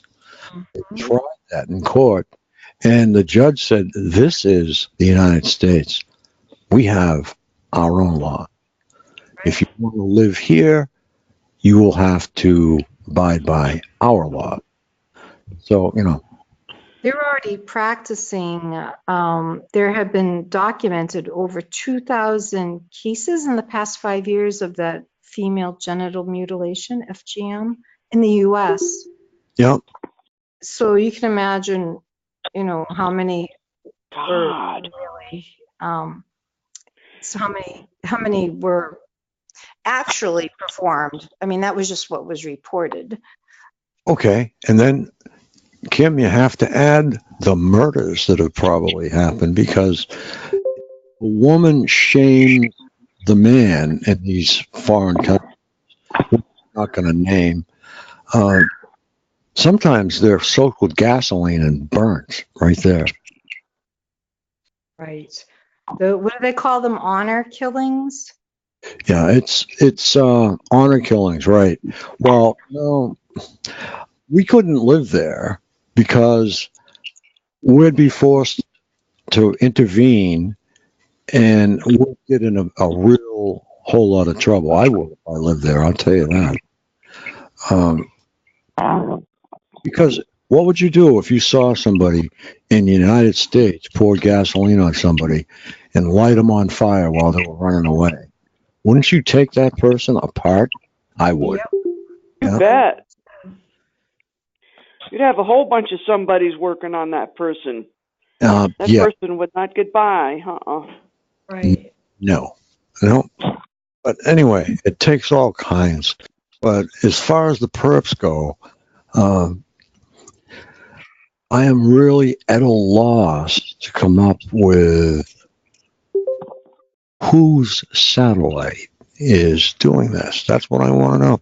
I want to know whose satellite. Now, I know Dr. Staninger has said, okay, this is coming from this satellite. And Mr. Lighthouse has said, okay, this is coming from a group of satellites actually built in California. So he says the number of satellites that are being built are actually relative to the number of TIs that are coming forward. But the number of TIs that are coming forward are already targeted anyway. Oh, go figure. We have to get some. Yeah, I mean, their deeper agenda, I could only speculate. One speculation for me that I sometimes think about is ultimate, transhumanism. Yes, that comes up frequently. They used this technology was first used by the Air Force. The pilot wore a special helmet. This is when this first started. The Air Force got is the one that gets the contract. And this is later on, past 1974. But this was made so that he could get signals without the enemy hearing them. But if you look at the new F-35 jet, that is a piece of work that will amaze even its own builders. Because all you have to do is sit in the pilot's seat, look at a target and say, destroy. And the F-35 will take it out. If you tell the F-35 to take out 26 targets 3 miles away, the F-35 will do it. It'll maneuver, do whatever it has to do to take them out. So that's quite a piece of equipment, that fighter. But anyway, that's another form of targeting. They're afraid giving AI, like in some of these drones, they want to make them all AI. And they're wondering what kind of decisions the AI will make, or if it will in fact make mistakes. So that's another study that's going on, or another form of targeting. Now, back to us again. Right. Well, with whatever, however they pushed my body, like say my lower left hip that day. Yeah, I mean, if they're trying to build a human, they need this data, this technology in our bodies, and to try and map it so they can. I don't know. I can't even. It's. I mean, they can't just like make a body, a human being. They have to go through us. We're like the frontline guinea pigs. Yeah, well, there's even a new game on the market now. I brought up before. It's called Emotive. And this credit goes to Susan from New York, I believe. And she found this game. It's called Emotive. And the child, and I do say child, wears this, for lack of another word, a brain hat. Okay? So he puts this device on his head, able to control this game with his brain. So what's the next step for him? Who knows? But this may be another way the perps control what's going on, or try to. Okay, somebody out there is giving me a background itch. Don't see it. Oh, well. Anyway, that's something else we can use. Now, out in the East Coast, we have the audio spotlight, and spring is coming, and we're going to start using it again. I managed to make one mall visit, and that was it. So now we're going to use it effectively, and a lot of people have, brought up bringing it into a courtroom. Well, you can't do that. You can't use it inside because you'll have lawsuits for popping eardrums. Yeah, it has to be used outside. But we are going to do that. And those of you who are not familiar with Audio Spotlight, if you're on top of a 30-story building, you can drop a voice on somebody's shoulder. So it emulates what the V2K is, but it is not the V2K. Now, I have to ask Mike Mason if he's ever used it to actually focus on somebody's head and see what happens. Because V2K is not actually in someone's head, it's around. So, and there are other theories who think that V2K is actually a separate function from the attack mode. They think the V2K is separate.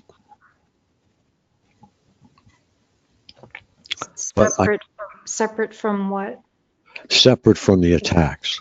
In other words, a different entity, if you will, or a different module, we'll say, of the program. It's an attack, though. Yeah, it is an attack. V2K is designed to scramble your brain enough so they can get you into a mental institution and fry you in there. So, I believe it's a package deal. It's like, okay, listen, just like, in a restaurant, you have the different sections. You got the fry side, the broiled side, and the preps and all that. It's just like that, I believe. But all together, it's all making our life miserable. So as far as I'm concerned, they're all about the same. yeah, they are really something. We need some more people asking questions or adding to what I've said or what Kim has said or what Adama has said. And we still have plenty of time. I thought that either Laura Ann or Huggy Bear was going to do an after call, but it doesn't seem like they're here. All right, I'm going to take a couple of minutes and I'm going to text Huggy Bear to see if she's going to do an after call. All righty. Okay. Talk to you in a minute.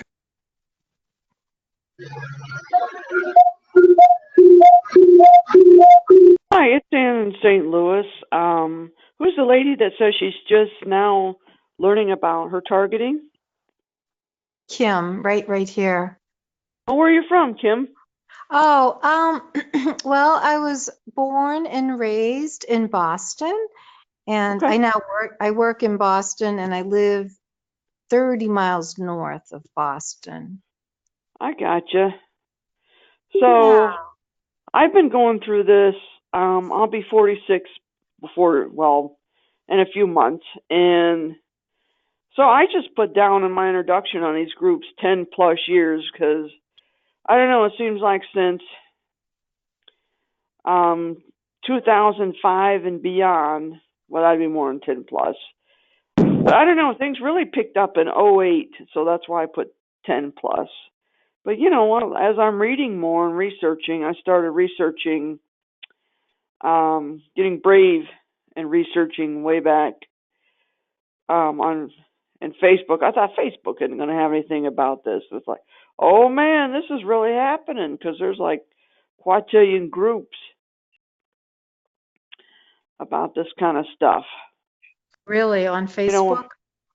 oh yeah, I just put in electronic harassment, and then I put in gang stalking. They got a group for just about everything on there. Wow.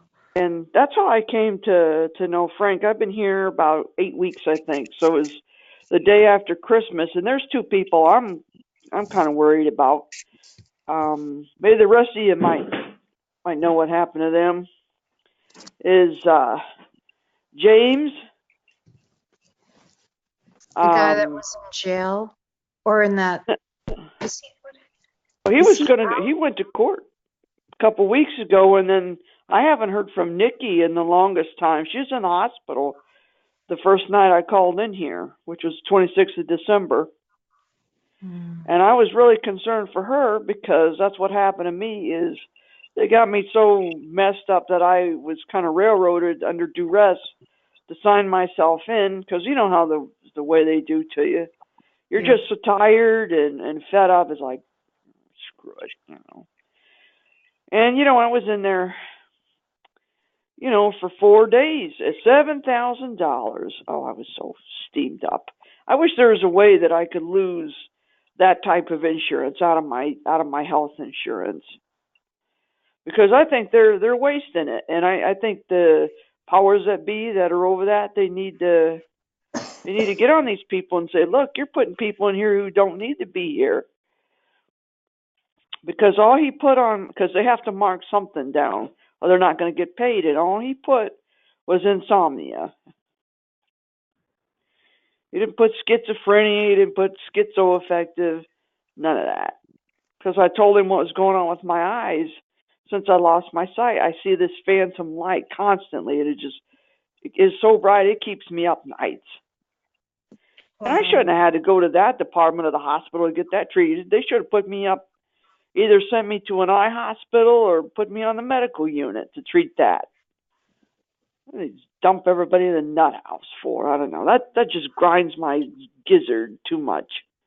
What do you all feel about that?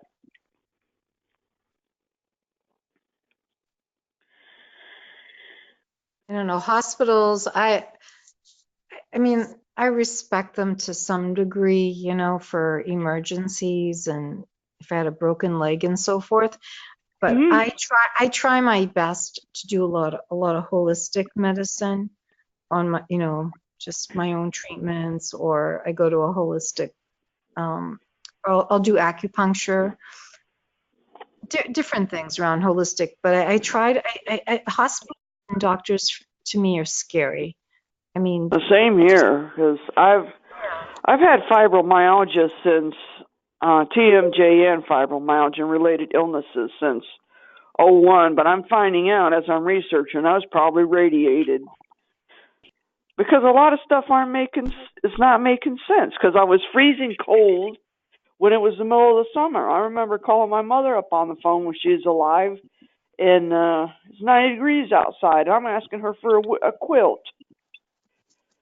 So I guess radiation can make people feel extremely cold, and I reported that to the physician's assistant, and she just kept saying, she's like a broken record after a while. Oh, that's your fibromyalgia. Yeah. My hair started falling out. I woke up one morning, I just barely touched my head, and this huge ball of hair came out. It was enough to make a small dog. I was bald for a couple of years, not totally bald like Mr. Clean, but close enough. I said, oh, that's your medicine making your hair fall out. And it's like, uh-huh. now that I'm reading about some stuff. Right. I mean, there's some stuff I just still am trying to figure out. Yeah. I guess I'm kind of like, I'm hoping for the best, but I feel like the worst is going to come. I'm really feeling strong that my future is bright, but my expectations are kind of low.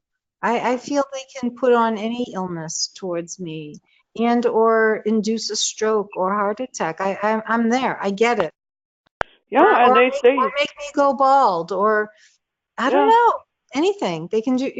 It does. Who knows?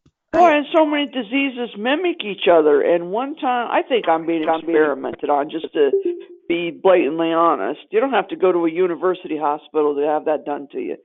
Because this guy was taking so much blood, and they said, well, we need all this blood from you to check for autoimmune disorders. And my lab work came back, and it was just horrible. They actually thought I had lupus. But I went to a rheumatologist, and they said, no, you don't have lupus. That's how I got my second opinion of fibromyalgia. I'm not sure if even these doctors can recognize that it's radiation unless they're really on top of their game. And I was living in Northeast Indiana, where that's not really known for great medical care.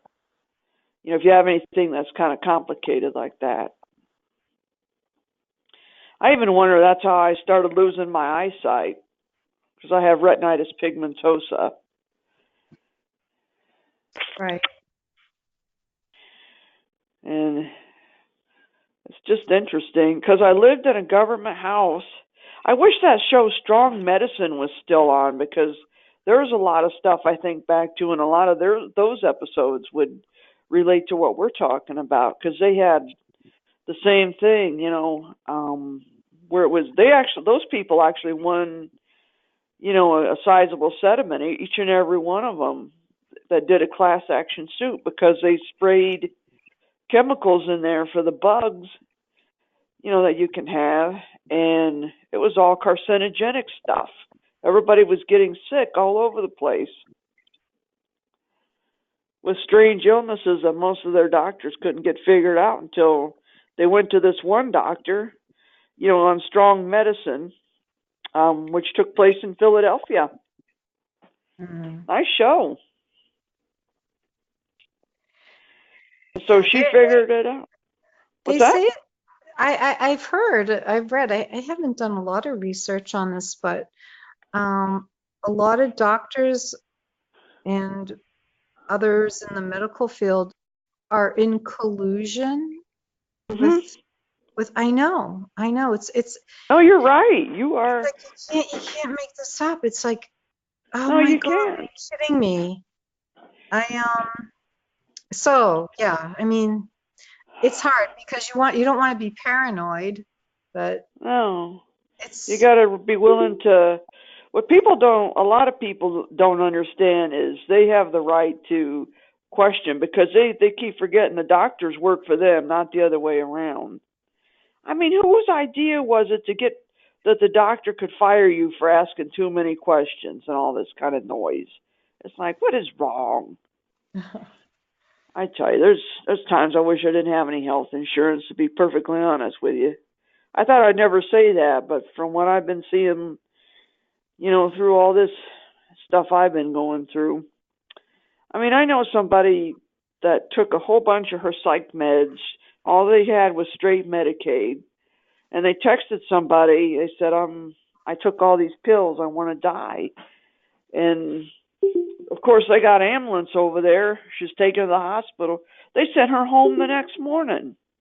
I mean, they gave her antidotes, and the stuff they normally do if you ingest that type of medicine. But if she had Blue Cross, she probably would have spent the whole winter in that hole. Right. I mean, it's just, and I did some research on one of my doctors that might be mixed up in some of this crap, and he is part of like a biomedical something or other, like a research thing, and they get so much money every time, a kickback every time they prescribe different medicines. That's why everybody's on 30, 40 medicines. Right. It's a shame. It I remember really is. I know. I know. I just can't I get also, over it. you know what? I read just today an article on a guy who he found out, and he could prove it. They were jacking up his blood pressure, when they take your blood pressure at the hospital, that they were artificially inflating it to put him on blood pressure medication. That does not surprise me. They're just like who was saying earlier. It's like satanic. There's so much greed in the hospitals, because I think there's going to be some serious reform coming down the pike here, guys, and nobody wants to talk about it because that's kind of a hot button issue, is politics, and so they're trying to make all the money they can. I don't know. That's just my theory. What is your all's kind of say about that?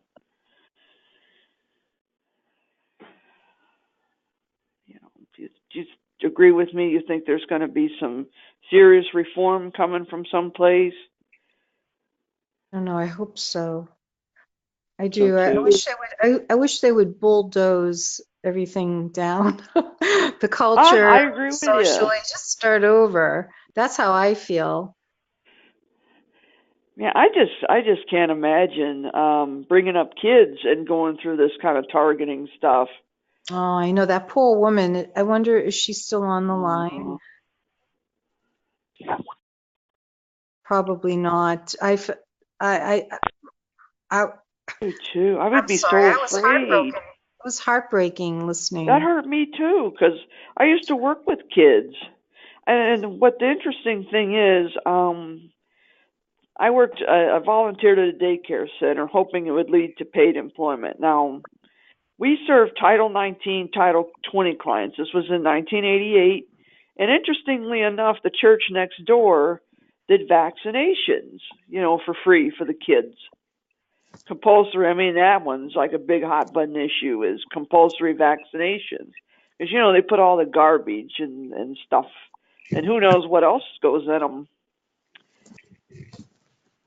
I mean, everybody, I think all the kids now have to have 22 shots before they're 2. The last time I looked at something like that. That's an awful lot of The stuff. last I read, aluminum and mercury are toxic to your brain. They're neurotoxins. Yeah.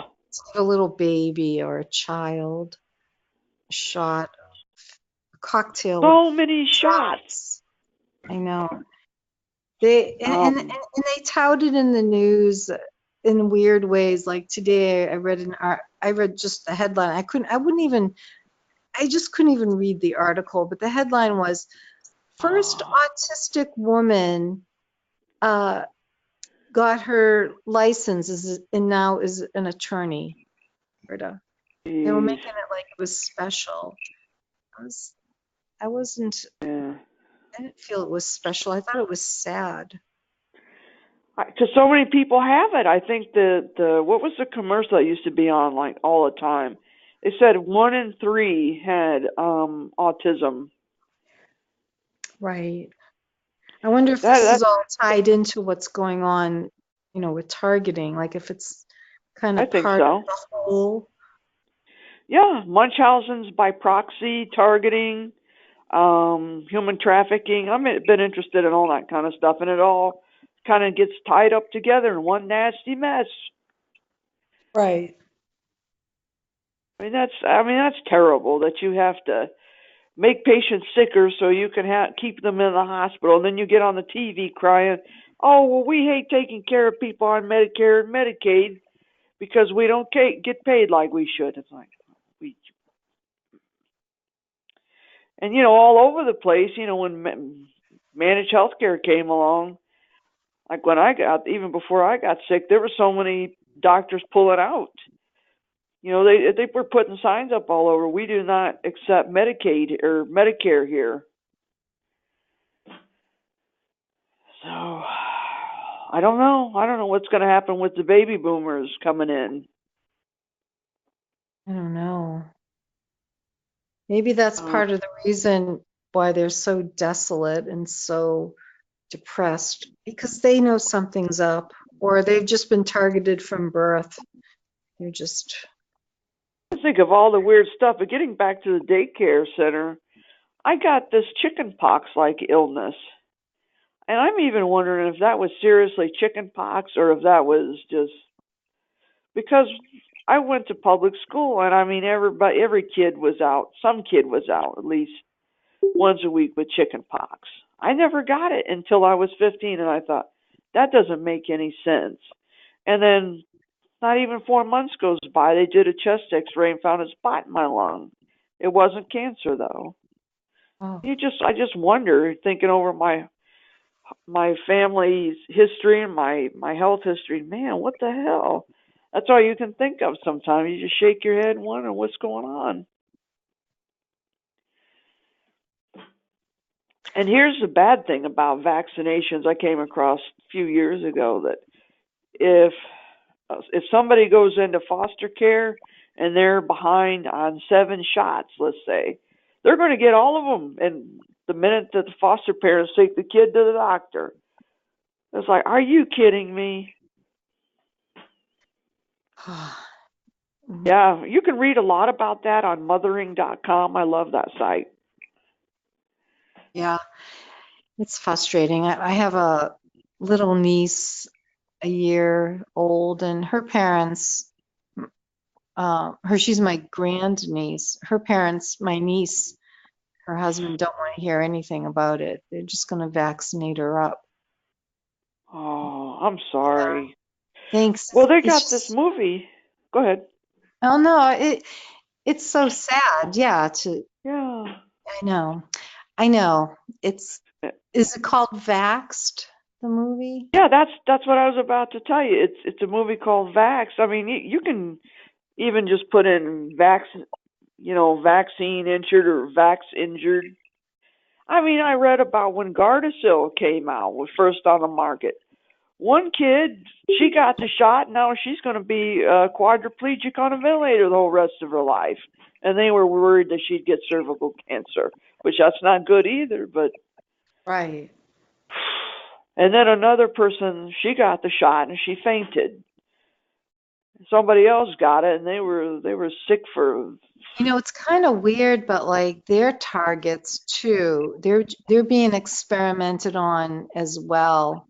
But it's a weird, like in this like more but overt way. Uh-huh.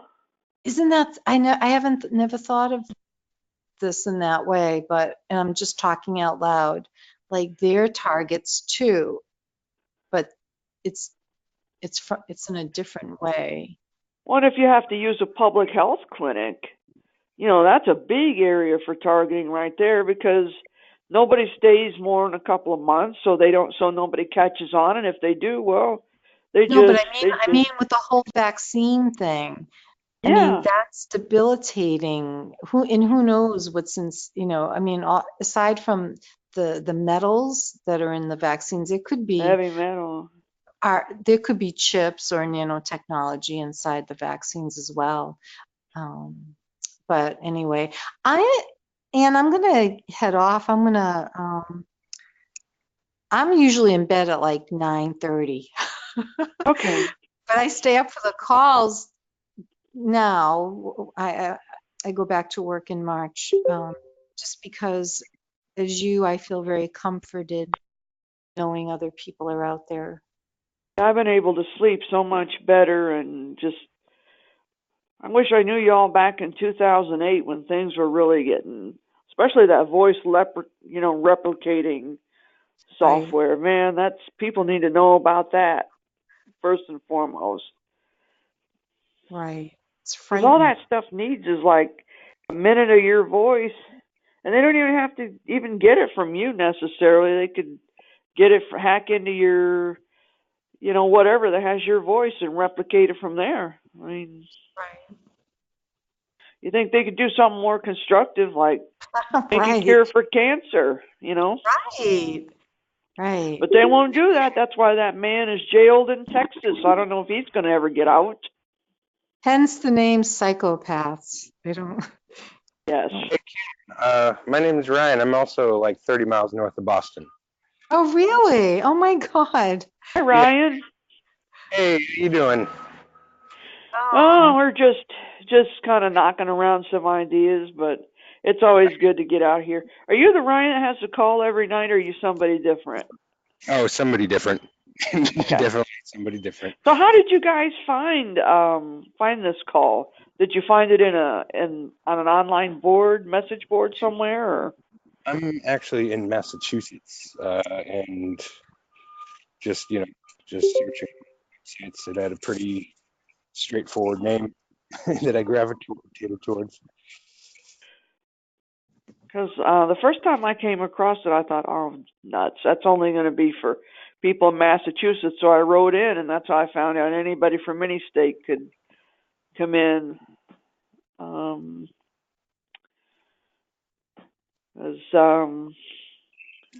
Yeah, Kim, check your messages in the chat, and I'll send you my email address. Oh, okay. Hold on. I'm gonna go into chat right now because I'm just ready to let's see. Did you send me something in chat, Ryan?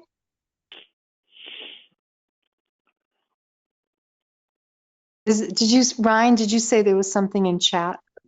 Yeah, in the I sent you my information through the, like, if you click on my name in the chat. I'm really bad at this and I'm really tired, so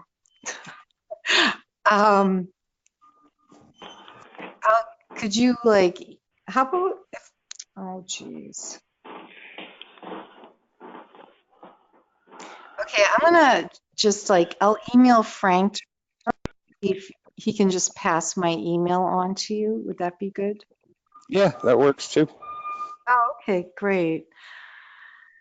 It's nice to meet you, especially in this area. I'm all alone. None of my friends or family know about this, and I'm keeping it that way because you're smart. I'm using them as my support. You know, they're my. All my friends and family know about it, and they don't talk to me about it. So. Yeah. So, wow. All right. Well, thanks for speaking up. I will definitely do that tomorrow with Frank and have him pass you on my email.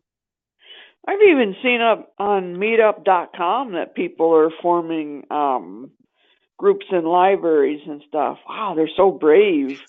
Yeah, that's a little sketchy. There's kind of like a vetting process on the calls where you can just listen in and hear people talk for a while and stuff before actually just going to some criminal meetup or something, you know. You never really know with that sort of stuff. Oh, even if they had one for St. Louis where you met at the library, I wouldn't be going. I don't go anywhere anymore. Unless I'm with somebody. And not because I'm blind either, because I mean, as it is for blind people these days, it's not really safe to go around because of the hybrid cars and all the stuff. But since I've been going through this, I decided, well, I miss that too. I used to go all over the place. Miss the 90s and all that, where I was going all over the place, and then I don't know. Well, nice talking with you, Ann. Yeah. Thanks, Ryan, for speaking out there. I'll definitely follow up tomorrow. Yeah, Ann, I'll talk to you later. See you Wednesday if you're on. Yeah, I definitely will. If you want to read about vaccine stuff, yeah, definitely mothering.com, and Gentle Christian Mothers is another one that has just excellent vaccination stuff. Hello, people. I am back on here. Got you a good cup of coffee, huh? I got a good one. What kind do you drink? Just regular coffee. Or it's just regular? We're both in North Mass. Yeah, I went through the hazelnut and all that stuff crazes, and I figured out that regular good old coffee is the way to go. You don't drink that Starbucks stuff? Nah, you kidding me? I'm not a coffee connoisseur, so I have no idea. So I go to like Cumberland Farms, and I make the coffee the way I want to make it, and it's only $1.06. If you go to Starbucks, it's like $3 or $4. I don't doubt that. I know they're crazy expensive from what people tell me, and their stuff is like really strong. It's like to the point where it's just too much. Yeah, it is. Thank you, Kim. Oh, you're welcome. I'm going to head off. Huh? Yeah, it's past my bedtime. I'm an early to bed type of person. Like 10's like really late for me, but staying up for calls are just amazing for me because I have felt so all alone with all of this.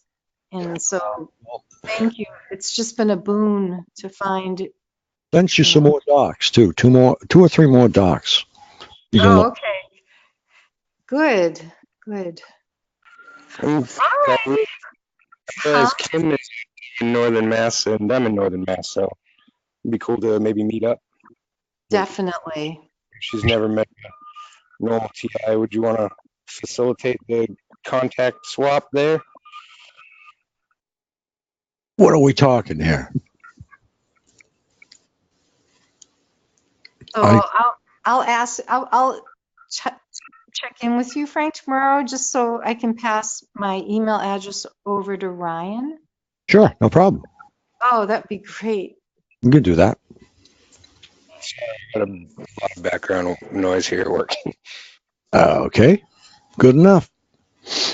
Alrighty, well, good night, everyone. Good night, Kim. It's great to meet you. Look forward to talking to you Wednesday. Yeah, same here. Yeah. All right. Be safe. Thanks. Be safe, everyone. Bye, Frank. See you, Ryan. Bye. Bye, Udamo. I sure love I can't thank you enough for recommending this CD. Oh, it's great. It really is. I mean, if I didn't recommend it, you would have got 20 recommendations from everybody because it just knocks the bejesus out of this stuff. What do you think it's reading right now? Now, I've been playing this thing seriously nonstop because I remember since I've been coming for 2 months to this meeting that you play it sometimes in your car for 2 hours, and that seems to give them a kick in the butt that they need to back off a little bit. Oh yeah, if they've been bad, and I'm going on a drive, I just get in there and crank it, or sometimes I just leave it on just a little tiny bit, because it seems like no matter how high it is, it still nails them. So it's that good. What I'm wondering about, something I would be interested in helping with, because I've been homeless before, is I feel really fortunate that I was able to get the CD player and his CD. But what about the ones that are homeless or really, really on the edge? You know, how are they going to get $15 together? Well, we reach out. If we get a list of people that need them, we'll help out. Because my offer still stands to get him those, try to find those blank, you said Memorex DVDs or something? Yeah, you can get them anywhere. Memorex is the one that you see around everywhere now. You don't really even see any other brands. It's Memorex, and they come in like little stacks. Yeah. And the top screws on, it holds them together. He'll love it. And they're fairly inexpensive. You can get them at Amazon. You can get them at Walmart, both of which are online. Right. I'm a serious eBay person. I love to find stuff in lots. Okay, you can get them on eBay too. Yeah. So would I send them to you or would I send them to him? Because he's in Missouri. Send them to him straight away. Okay. Yeah. He's got a 573 area code, so I don't know if he's like Jeff City or where he is.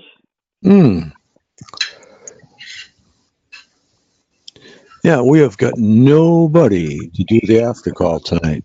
Laura didn't show up, and oh well, that's a bummer. But it's Monday night, you know. Yeah. I would also be interested in sometime in being interviewed for a program about what it's like to go through this and be completely blind. Okay, we can do that. We can keep that in mind. Yeah. Yeah, I'll definitely keep that in mind. So you went from seeing to retinitis pigmentosa. Is that correct? That's what I was born with RP. That's what most people call it. And I had high partial vision, not where I could drive, because there are RP people that can drive. But the variant that I was born with, I mean, the best sight I ever had was from ever since I can remember until about puberty. And then it started like really slow as I look back. But when it started to really pick up was the medical mistake that happened, and I woke up in the hospital with a lot less sight than when I came in. I'm not making it up. I just wonder what the hell happened to me in there. I asked my family doctor, because you have to put down a diagnosis for them to pay the bill. And all he said, I said, well, what happened? I knew what happened, but I wanted to see what he said. He said, you were goofy. I was like, thanks, doc. I tried to sign myself out of their AMA, and they said, well, if you do that, your hospital bill won't get paid.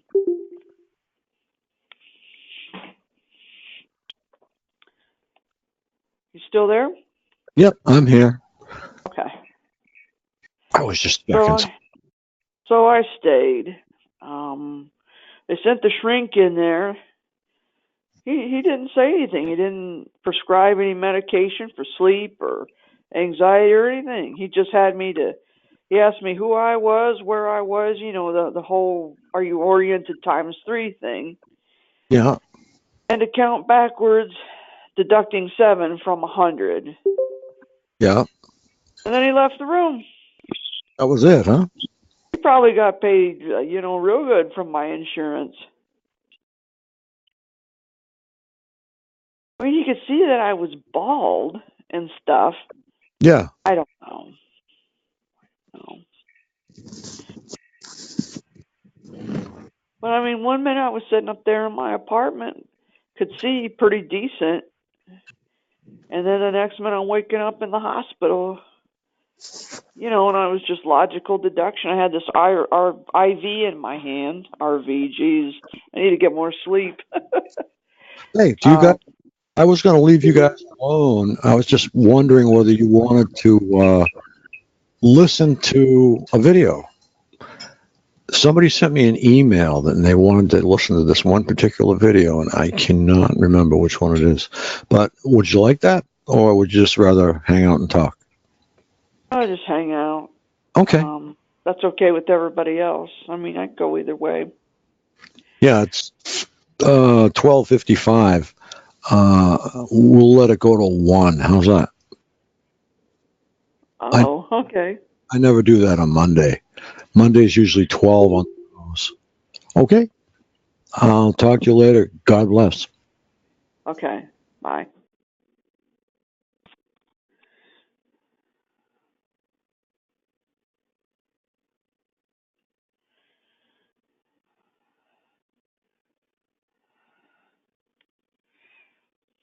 Oh, by the way, more is for your protection.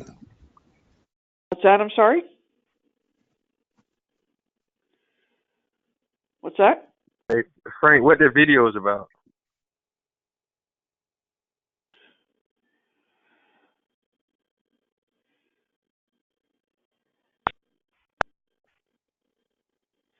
I'm sorry. The video's like it'll be something about targeting. I just wanted to let you know that I locked the room so that you won't be bothered by anybody Okay. or perked up. But I can run a video that'll last well over an hour. It's up to you. And I can. I'm okay listening to it if anybody else is. I mean, It's up to you guys. It's your call. Somebody's running my computer. Okay. Well, I'm gonna cash out here, so to speak, and you guys can. I just wanted to say a memorial for Laura's other half, Laura Ann, who usually does the after call. Her other half passed away, and that's really sad. Cardiac arrest. oh man, sorry to hear that. I'm sorry. Yeah, that's a bummer. Damn, I wish I'd known that the other day, and she didn't even mention it. She is a little powerhouse. She doesn't want to trouble anybody with anything, but she's really good. That's a drag. All right. Yeah, it's tough, man. Yeah, I'll talk to you later. All right, have fun, guys. Okay. Well, what's your name? The person that's in here?